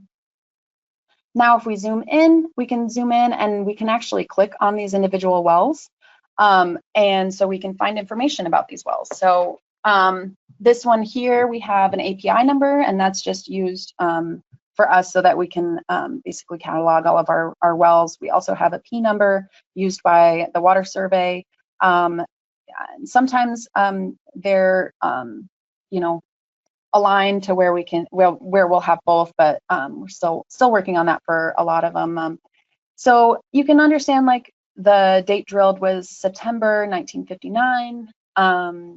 It gives coordinates, and it gives total depth. It gives a lot of information, and you can actually click on that API number and get the geologic information for the well. So here is, this is basically done by the Geologic Survey. And so they were really focusing on the geology of the wells in the area, just because they can use that information for different projects and different information for them. So you can go through these layers and see what geologic information is present. So, you know, if you're looking to buy a house in a certain area and you're worried about what type of water quality, you can go through and see, you know, where are the other wells in the area drilled into, what aquifer are they in. You know, some of these will even have well analyses done, so you can actually see if there's any contaminants. And I know this is for Illinois, and this is like our example, but many states have these similar things. They'll have water well viewers, or they'll have you know, water well atlases, that sort of thing. If you basically just look up your state with you know, water well viewer or water well mapper, something like that, those keywords, you'll be able to find whether your state has one or not. I know there's a lot of them out there. I know Colorado, Arizona, Michigan has one. Gosh, there's many states that have them now, and a lot of them are really useful. You can know what aquifer you're in, and have you know, your well logs right there, and so it's really helpful. So yeah, as we're going through this, we can see the geologic formations that we're drilling into. We can see who drilled this, and who owns this, and all of that information. We can also see the casing. So we can see that, yeah, we have 3-inch casing from 0 to 142 feet. We have a 6-foot screen that's 1 1/4 diameter, 12 slot. So it's just really helpful to see, you know, what information you can gather from that. So if you know how big the 12 slot is, then you can kind of gather what type of sand and gravel is there. And you know, it looks like the water is coming from a fine sand and gravel from 144 feet to 169 feet, static water level 80 feet. And so it's just, you know, all really good information to have, and you can, you know, do it by location from that map. So the last thing on this is that you can actually click this, you can get this file, and you'll be, you can see an image of the actual original well log. So here we have our original well log for that well that we found. And so, you know, looks like it was down 169 feet into compact sand and gravel. It's got some yellow clay and hard pan above it, so that looks like it's going to be, you know, pretty. It might be a confined aquifer. It might be protected from certain surface interactions, so that's a good thing. You know, your static water level you can always take a look at. It looks like it's 91 feet 6 inches. And then after pumping for 2 hours, it was at 117 feet 6 inches. So, you know, that is a little bit of a drawdown. So that's something to be aware of. And so, you know, your driller will know what your capacity for your pump is and that sort of thing. But it's really good to have all of this information and understand specifically the geology of the area when it comes to your private well. So now I'm going to get into the private well class. So looks like I'm pretty okay on time for right now, but we'll speed it up. So the private well class, this is our program. We offer a 10-lesson class to participants. Basically, you sign up with your email, and we will send you PDFs. It's self-paced, so we'll send you a new PDF every week, but you can go through it as quickly or as slowly as you want to. Excuse me. Webinars like this one will provide specific information about the 10 lessons, and so it's kind of used as like a support for the 10 lesson class. If you are taking the webinars, it's more to get a chance to interact with us, ask us some questions, and really get more hands-on information, a little bit deeper into specific topics. But really taking the 10 lesson class is a really helpful resource for well owners and for professionals as well. We have our website, privatewellclass.org. It is basically where all of our resources are. We have our webinars, our class, our resource library. All of our previous webinars are on there. We have videos, podcasts. So pretty much anything you're looking for well-related, we have it on our website. So I really encourage you to go take a look at that. Sign up for our class as well if you're interested. And so, yeah, we'll go ahead and, so this is our web page. So this is basically what you see when you type in privatewellclass.org. Up at the top, you see our banner. So that's where you can see about us. You can enroll in the class up there. You can see our webinars and events. That includes upcoming webinars as well as previous webinars. That's where our information on our upcoming conference will be. And then we also have our resource library, which is really helpful for, all of our, if you're looking for information on lead, we have a whole section on lead.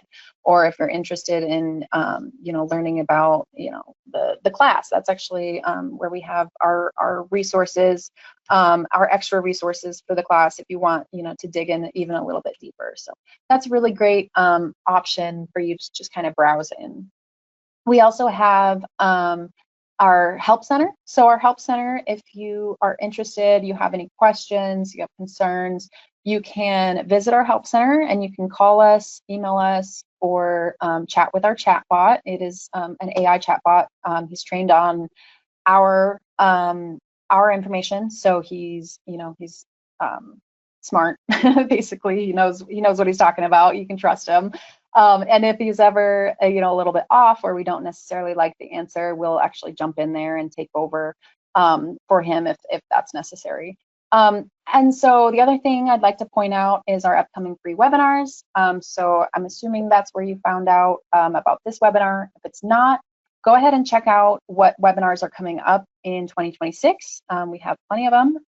Every month we have a new webinar, so you definitely keep an eye out for those in the future. And then there is a little blurb right here that I didn't highlight, but it's right above upcoming free webinars. It's the 2025 Private Well Conference. It will be held, this is in Bloomington, Illinois in this May. This is actually from last year.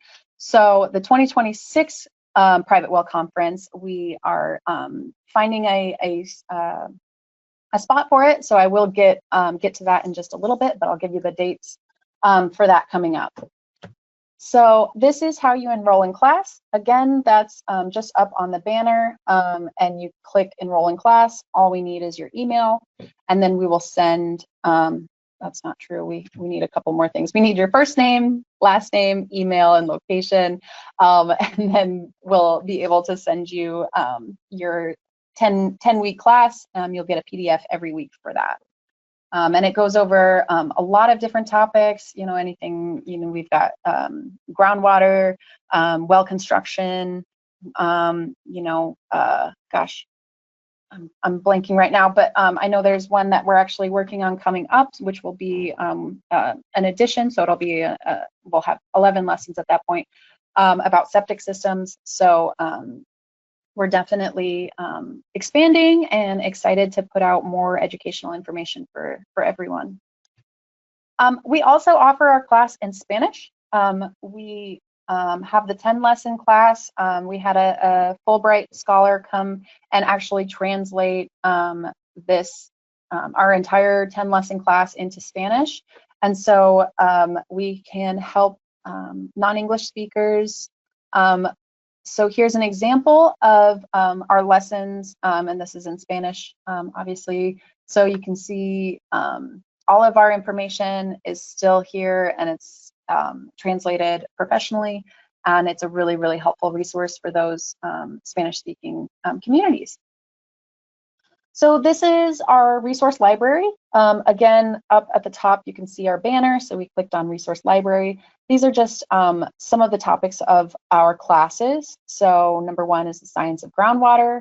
Number 2 is groundwater and well contamination. And so these basically go over all of the resources that are used in our class.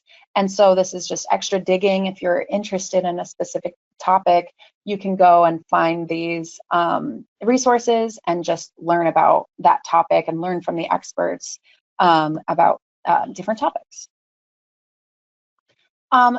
What we also have on our website is the previous webinar recordings. So this one is from March 2025. It's outreach strategies for working with private well owners. Basically, you can go and watch these webinars. This one that we're presenting right now will be up there, shortly. And you can go and rewatch this. If you missed anything, you can, make sure that you can go back and rewatch and see what you missed. But really, the really big benefit of recording all of these and sharing them is that the last part of our webinar is going through questions. And so every single month, the questions will be entirely new. They'll be totally different from all the other questions that we've had previously. And so it's really cool to be able to go and just learn what other people are asking. So this one, again, outreach strategies, that super good one for working with private well owners. If you're a professional, well professional, that'd be a great one for you to listen to. Funding and financing options. This one's really great for well owners because they're able to learn specifically about programs that can help them get a new well or drilling a well and that option for grants and loans. And there's also information about construction and repair. So that one's a really good one for private well owners. This one is, we haven't done since 2018, just because the science hasn't really changed since then. So we've just kind of left it where it is. But if you're interested in learning about lead in drinking water, highly recommend watching this webinar. We have worked with lead service lines in the past with well owners, and so we definitely encourage you to learn about that and learn about your risks as well.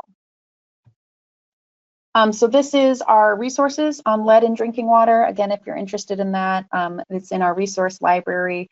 So just basic information, learning about lead in drinking water, learning about water filters that can reduce the lead in your water. And, it's all about what, the experts are saying, the US EPA, what are they saying, the CDC, those sorts of things. So. Yes, so we've got plenty of videos. Like I said, this is another webinar that was presented. And well, this is a well care video actually. So this is just on our YouTube, and it's a short video about how to know how to care for a shared well. So shared wells can be, a big issue just based on, do you have a contract between the two well owners? Is there, something that's going to provide safe drinking water to you, to everybody who's on the shared well, and who's responsible for that? This is one on why does my well keep losing pressure? So we go into pressure tanks and, the nitty gritty of your system within your house. And so, how can I get my well to produce more, or, why does it keep losing pressure? Do I need a pressure tank? Those sorts of things are answered in that video. We also have Tap Talk, which is a podcast. And so this is basically where we interview leading experts in the field. We've done some really, really interesting ones in the last couple months. We had one that was on PFAS, that was with Dr. McDonald Gibson. We have also had one on biofilms with some folks that we work with and up in Wisconsin. So it's just been really, really interesting. I highly recommend looking up these episodes of Tap Talk. It's fascinating to learn about, and each expert just brings new information that just blows your mind away. It's fascinating. So the last thing, well, I'm going to talk about really quick is the Private Well Help Center. Basically, you can call and ask us. I, along with Sally Dolan, are managing this. We basically, if you have any questions about wells, funding, testing, any information that you're interested in, we can give it for you. We can get you in contact with your local providers, your local resources. We can talk to you about, potentially joining, groups that share information in your state. And so it's really helpful for well owners to be able to contact somebody directly. So this is our help center. So you can search for articles. If you have a topic that you want to know about and you don't really want to talk to a person, you can just search for an article. You can give us a call if you're interested in calling us. I know a lot of people have called us and have just been surprised that somebody actually answers the phone. So we're here, to answer your questions. So give us a call. The other thing is you can ask the chatbot. I know I mentioned this briefly before, but you can ask the chatbot any questions, and it'll pull from our resources, so you can know that you're trusting that information that it gives you. And he'll give you the right information. And if you're not happy with that answer, you can always say, I want to talk to a person too. So you can chat with you that way too. So this is if you were interested in flooding. So if you wanted to know about flooding, you can type in the word flood in our search bar on the Help Center. And so all of these articles will come up that are about flooding. So is my well safe after a flood? How can I protect my well from a flood? What's a well vent, and and how that relates to a flood, basically. So even about hurricanes, and so there's lots of information that you can learn just from typing in a topic. And then, so this is our article. This is what an article looks like. Basically, we have here a video that we've put together, and then just information written out as well for you to go through.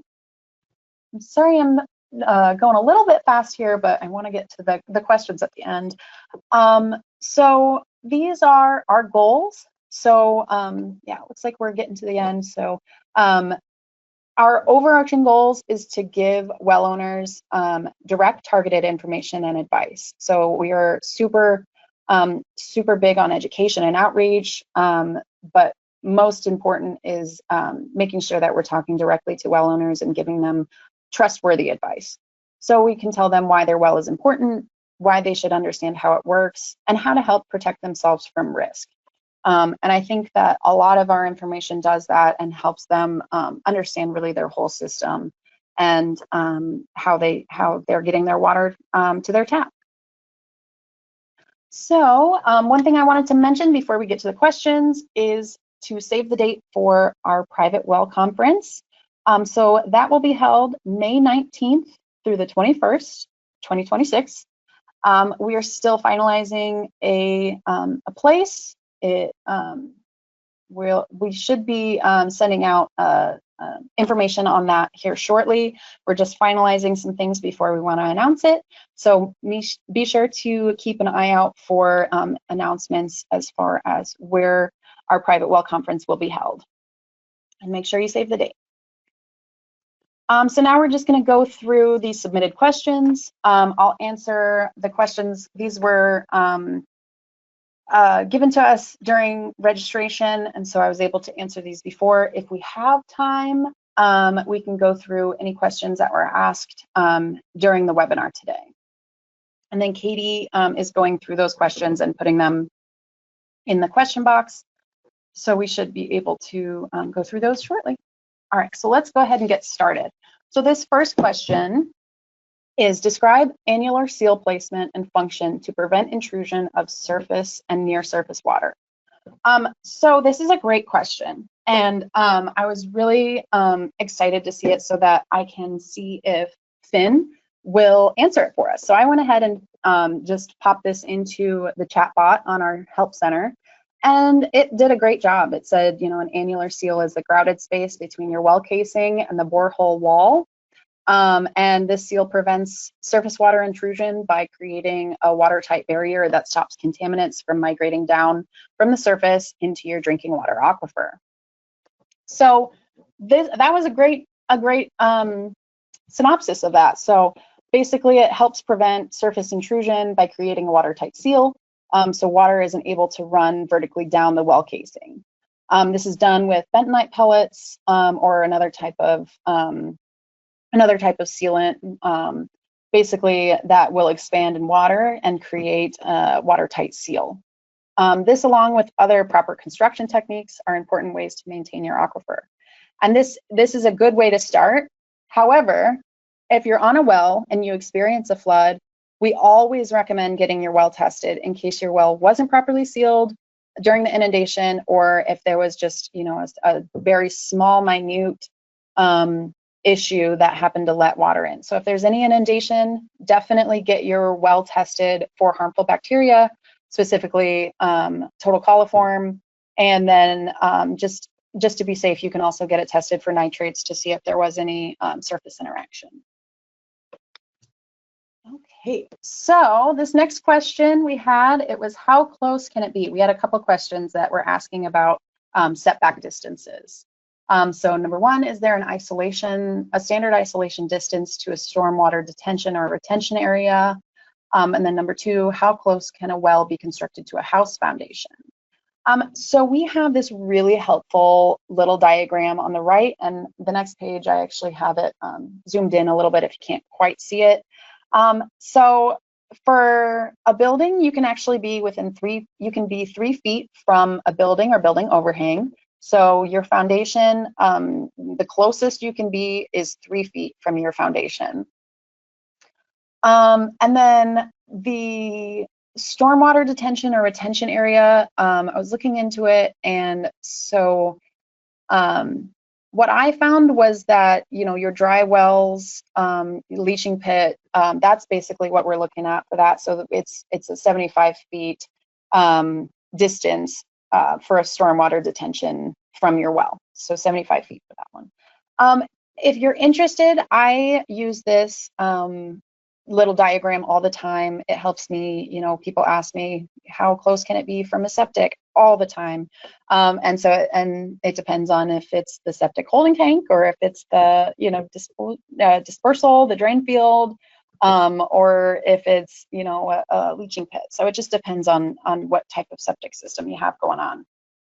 Like if you have an ATU, I know that can be, that's used for people who have smaller areas for their drain fields. So that could be a potential difference in distance setback from your well. So here's just a little bit closer of what we got. We've got building, electrical line, yard hydrant, animal areas, petroleum storage, swimming pool.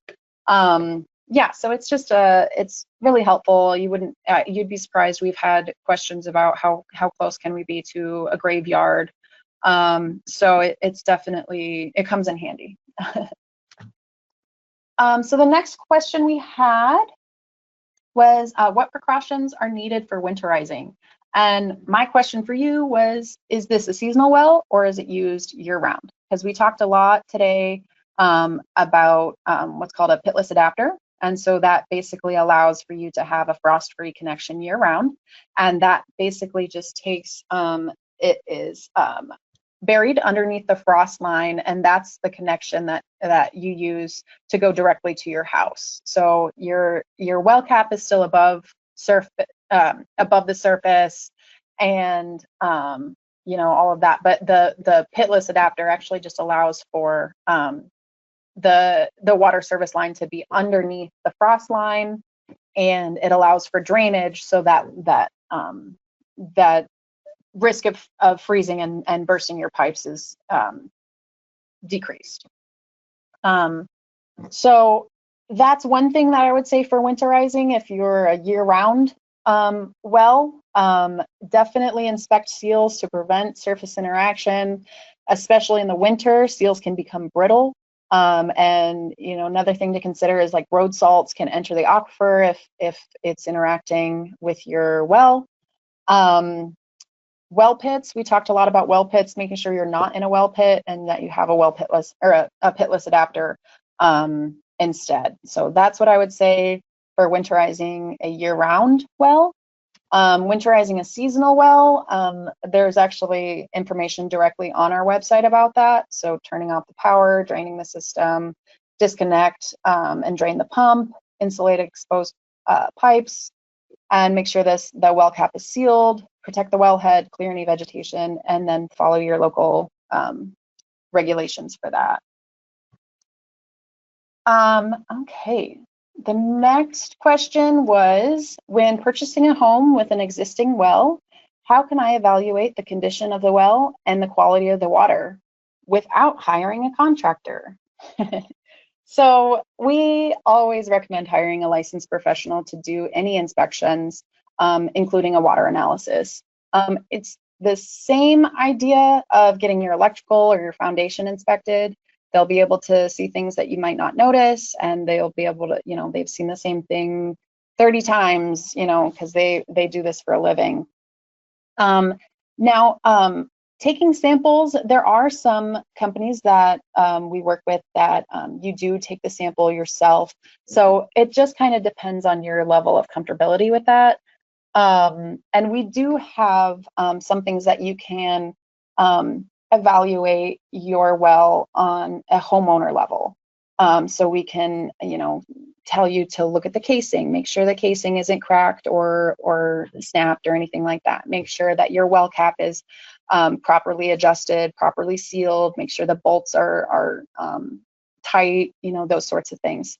However, if you're interested in having an assessment done, contact us. Feel free to reach out to the Help Center for more information. We'd be happy to put you in contact with the RCAP people, especially if there's something going on with your well that you're interested in learning about. So definitely let us know. For the most part, though, we recommend hiring a licensed professional. If you're interested in finding a local licensed professional, we can also help you with that as well. Okay, so this is nitrates question.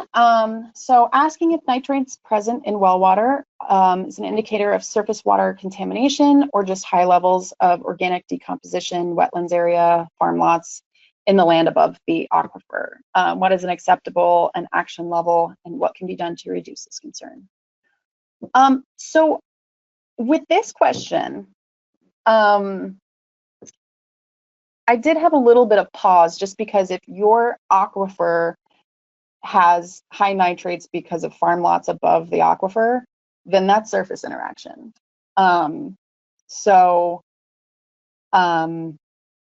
Yeah, so if nitrates are in your water, it's definitely something to be aware of, because that could be coming from, you know, agricultural runoff or, you know, farm lots, that sort of thing.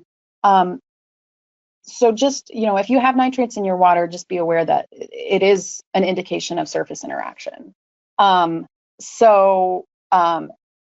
To be specific about when it's concerning, so less than 1 milligram per liter, that could be just naturally occurring nitrates, so that's not something to worry about. 1 to 10 milligrams per liter, this could indicate an impact from local land use, but it's still below the EPA's drinking water standards, so not something to consider an action level. whereas 10 milligrams per liter, that exceeds the standard and is generally considered to be unsafe, specifically for infants and pregnant women.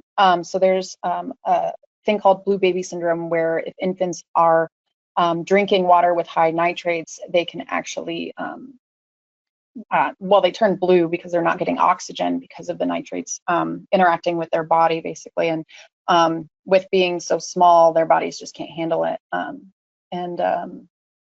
Yeah, they can actually pass away from it. So it's definitely important for those with young children and pregnant women to be testing their water at least once per year. But if there's babies and pregnant women, maybe more often than that, just talk to your doctor.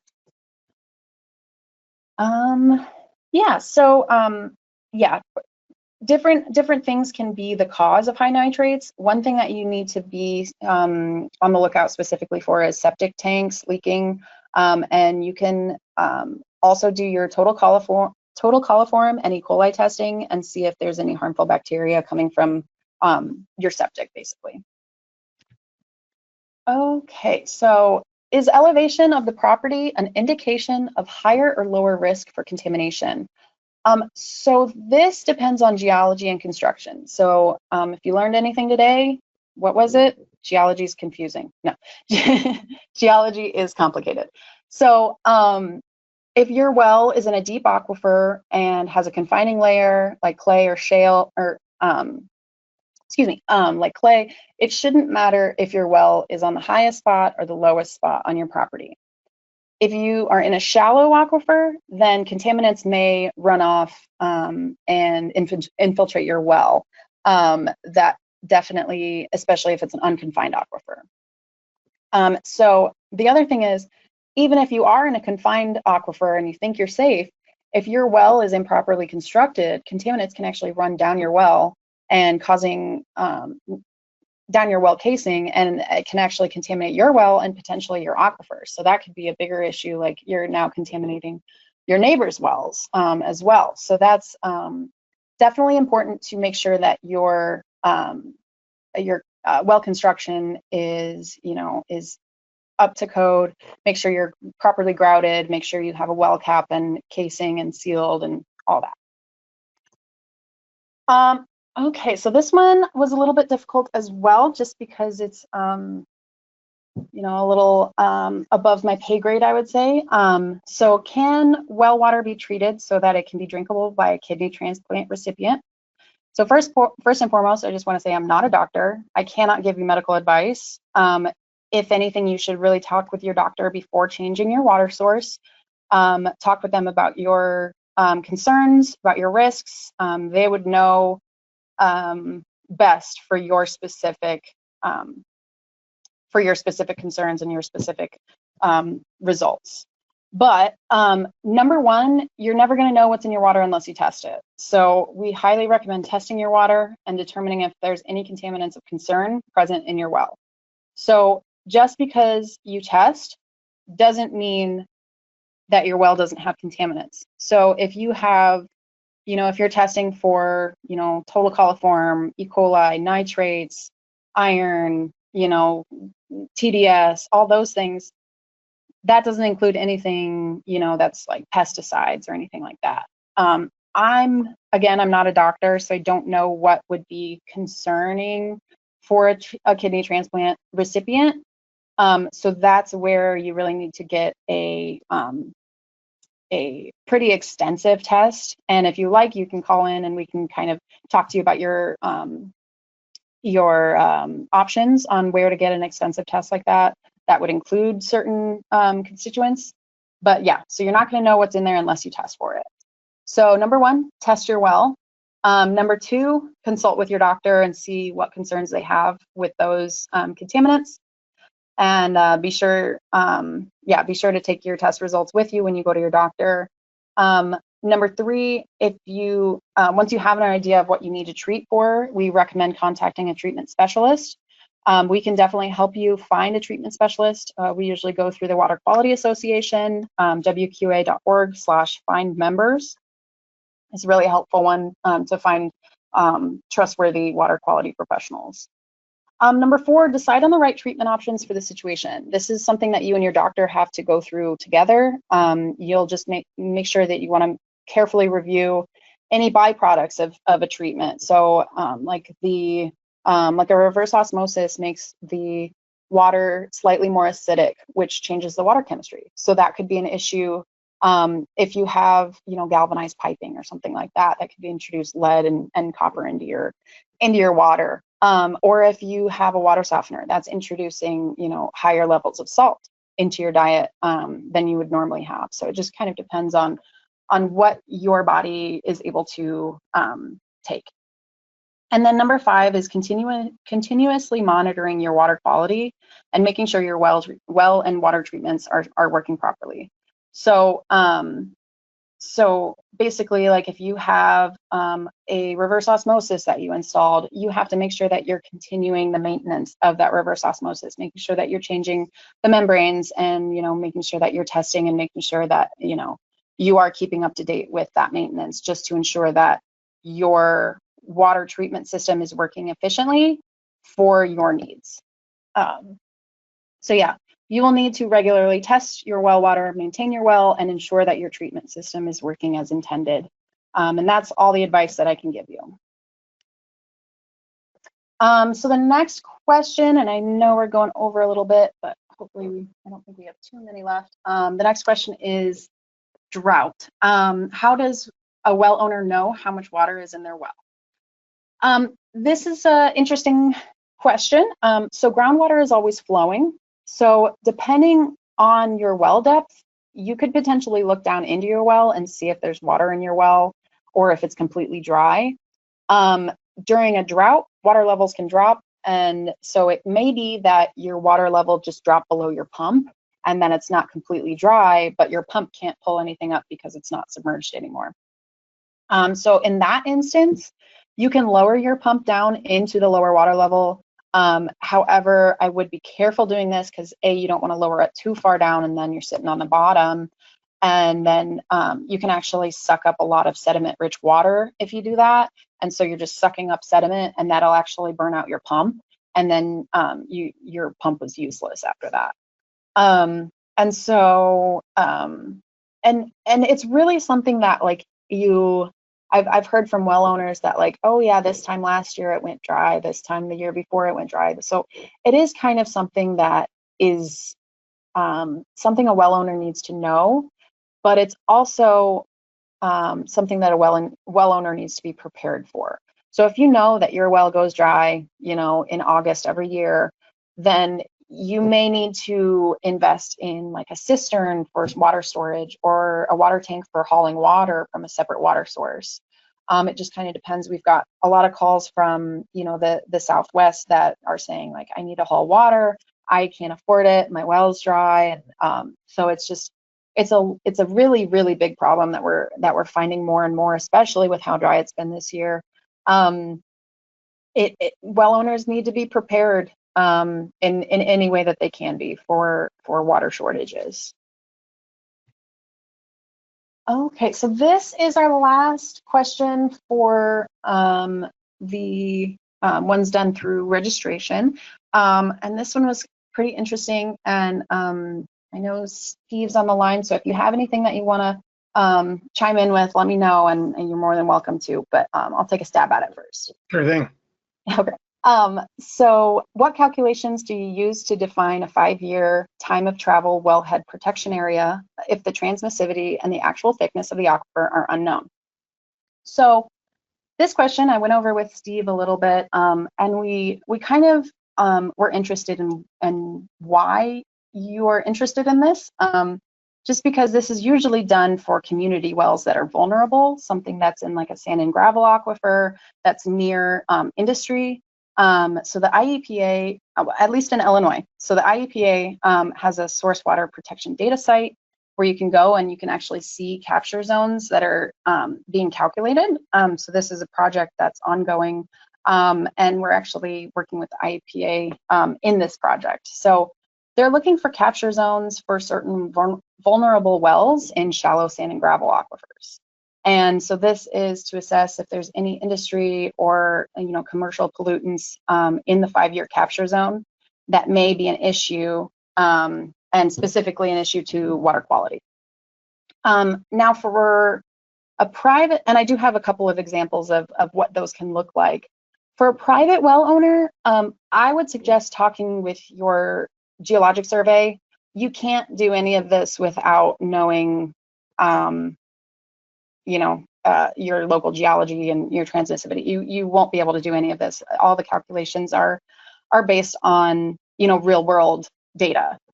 So if you are interested in going forward with this, or at least doing a version of this, you'll have to understand your local geology. So I might suggest talking with your local geologic survey and saying, what's going on in my area? How can I understand my risks a little better? And it may not be, a 5-year capture zone calculation, but at least they can give you a better idea of what your risks are. So this is kind of an example of what the 5-year capture zone is. So you see here we have 2 different areas, and on the bottom we have one that has a very long and thin capture zone. And so this is the 5-year capture zone. And so you can see that it's long and thin, and then it kind of goes up to the north a little bit. And then the one below that, kind of a similar shape. Whereas at the very top, we see one big circle, kind of oval shaped, but it's very much different than the well capture zone for the ones to the south.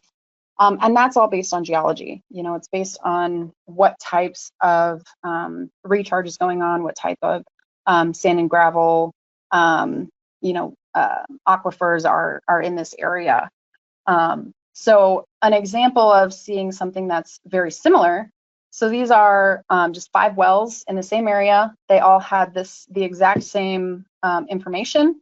So the geology was all the same, the pumping was all the same, the aquifer was the same aquifer. So all of these were the same. So these capture zones ended up looking almost exactly the same. So it's just it's based on so many different variables that it would be kind of difficult for a private homeowner, private well owner to do this type of calculation. If you're interested, I would say maybe look up Darcy's Law. That's a big one that hydrogeologists use, but really you're not going to get anywhere without talking to your local geology experts in your area. So. And was that sufficient, Steve? Yeah. Okay. And if they want to talk to us more, they can too. Okay. So. Yeah. Perfect. Yes. So if there's any other specific questions, you can always talk to our help center, give us a call, give us an email, chat us. You can always do that. You don't have to wait for a webinar. Yeah, feel free to do that anytime. And then, so now if we've got time, if people are willing to stick around for a little bit, we can go over questions, if that works. Yep, we have about 6 questions. Great, awesome. I will pull that up and, okay. Oh. Do we see my? Yes. Awesome. Okay.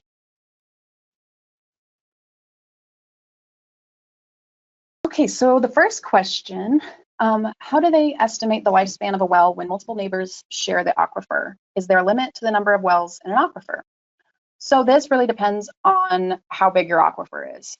So if you think back to the image I showed of all of the wells in Champaign, in the Champaign area, there were loads of wells. And so we have a very large aquifer, so we're able to support all of those wells.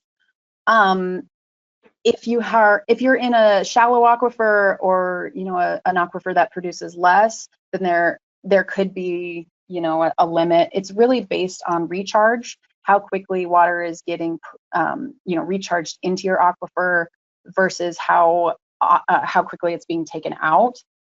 So there's actually a lot of calculations for that. That's some things that people spend quite a bit of their careers on, just doing those calculations to ensure that there's sustainable water use for aquifers. So that really depends on your specific case, where you are, what aquifer you're in, what the use is, are there any industries, or is it just private wells? So if you're interested, you can always give us a call, and we can talk about that a little bit more if you'd like. So Erin, Mhm. you also answered this by, when you talked about porosity and permeability, it really depends on all those factors. So, even a dug well, you can have multiple dug wells in an area. They're likely not interfering with each other. And in a bedrock situation, you could have one well that only hits one fracture that doesn't have a lot of water in it. And you could have a ton of drawdown and affect your neighbor's well. I mean, it's very, there's just a lot of conditions. It's not necessarily the amount of recharge, it is too, but it's also how fast water can flow through the aquifer and from one well to another, or how it's replenishing the water you take out from the water that's already in the aquifer. So I don't think it affects the lifespan at all of a well. Yeah, I agree. Okay, so for number 2, can you restate what layer we would only see after the 1950s? That was tritium. So tritium is a radioactive compound that was only used in the 1940s and 50s, or after the 1940s and 50s, because that's when we were working on the atomic bombs and radioactive weapons, that sort of thing.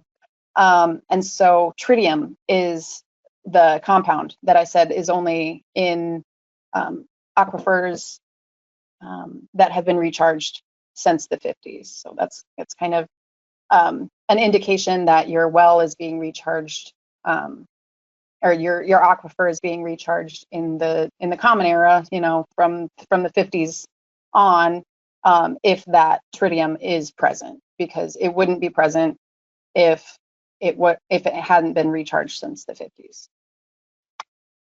Okay, is there a setback from a well to gas line and utilities? There sure is. Let me go grab that real quick. So this diagram Erin's going to show you is just for Minnesota.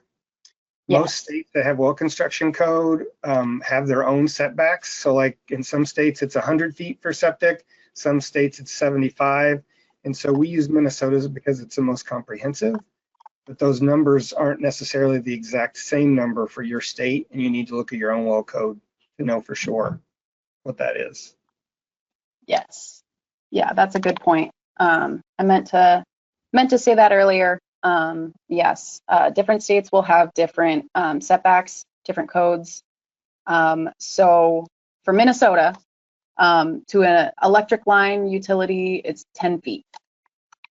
So that's, and yeah, if you're not from Minnesota, definitely recommend looking into your state codes about that. Oh, you said gas lines, not overhead lines. Yeah, gas pipe. Okay. Yeah, that's still 10 feet. Petroleum storage tank is 50 feet though, so keep that in mind. So, okay. We will be drilling a well about 800 feet with very hard water. We will be on a septic, so cannot use salt to soften. What type of whole house conditioner or filter would you recommend?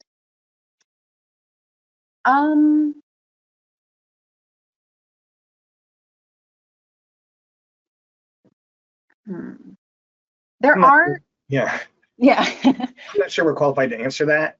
Yeah. A lot of folks with regular salt softeners do use septic tanks. Yeah, I was gonna say there's more rules, but that's not. Yeah, we need to talk to someone and get back to you with that answer. But we can do that if you'll email us. Yeah, definitely. And then we also do talk with the Water Quality Association a lot, and we always recommend looking to make sure any treatment that you use is third-party certified, so either through NSF or WQA. Make sure that it is certified to take out the contaminants that it's claiming it does. Okay, so number 5, is there a problem if well water comes out tinted blue? Or if sediment is present? Do you still have to test to confirm it's unsafe? Common ways to correct this issue, such as with a screen. I personally haven't heard of blue water. I don't know, Steve, have you heard of blue water? We actually have a situation now where the water's kind of a greenish blue. That would a lot of times indicate copper, but it doesn't seem to be the case here. And so the first thing somebody needs to do is to have a fairly comprehensive test of metals and inorganics, standard private well test, if you will, to understand the water chemistry and what might be there. But if it would most likely, if you ask 50 treatment people, 48 would say it's probably copper leaching because the water's corrosive in your pipes. But that's not always the case. And if sediment's present, that's common as well. A well's pumping, if there's any kind of fine sediment coming through the screen, or if it's bedrock, a lot of times they'll pump sediment, so you add a sediment filter. That's really the way to do that. Neither of those things necessarily mean the water's unsafe per se, depending on what the testing shows.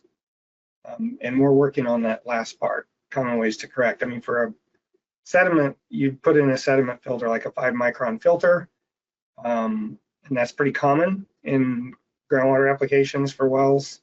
But as far as the tinted blue, our first thought would be that maybe it's copper and you have corrosive water, so you should test for that.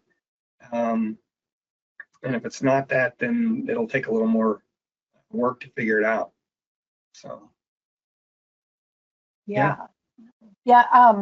I did remember, so quickly, just one of the things that I like to do when I hear of a new thing is look up on our help center, just look up blue water. And so you're exactly right. It says, it can be caused by several factors, and then it brings up copper piping. And so, it's, just an example of how our help center can help you out. And if, it didn't exactly answer the question, you can always, email us and give us a call, and we will definitely help out as much as we can and point you in the right directions as if we don't know exactly what to say. So, okay, number 6. Can seismic events cause a non-flowing artesian well to become a flowing artesian well?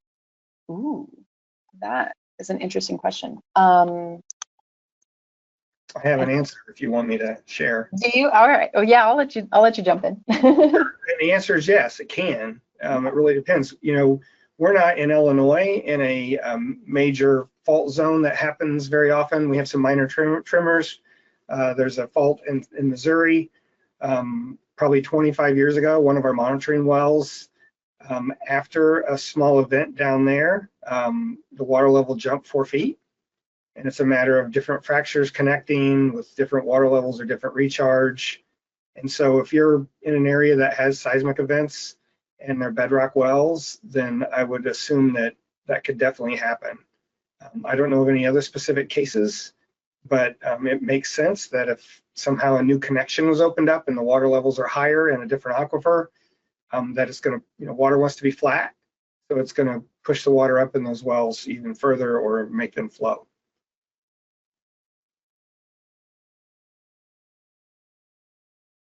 And that looks like that's the end of our questions. Yeah, it'd be interesting to see like a diagram of how a seismic event. It'd have to be a pretty major event to. Yeah, I don't know I don't know Yeah. anything about that stuff. So I just know we had one of our wells that we had a continuous monitoring on jump 4 feet, and it's been permanently 4 feet higher since. Oh wow. Yeah. All right. Well, I think that's the end of our webinar at this point. So like I said, if there's any questions or anything, you can always reach out to the Help Center. We're here for you. I hope that this was informative and helpful. Yeah, thanks so much. Appreciate it. Bye.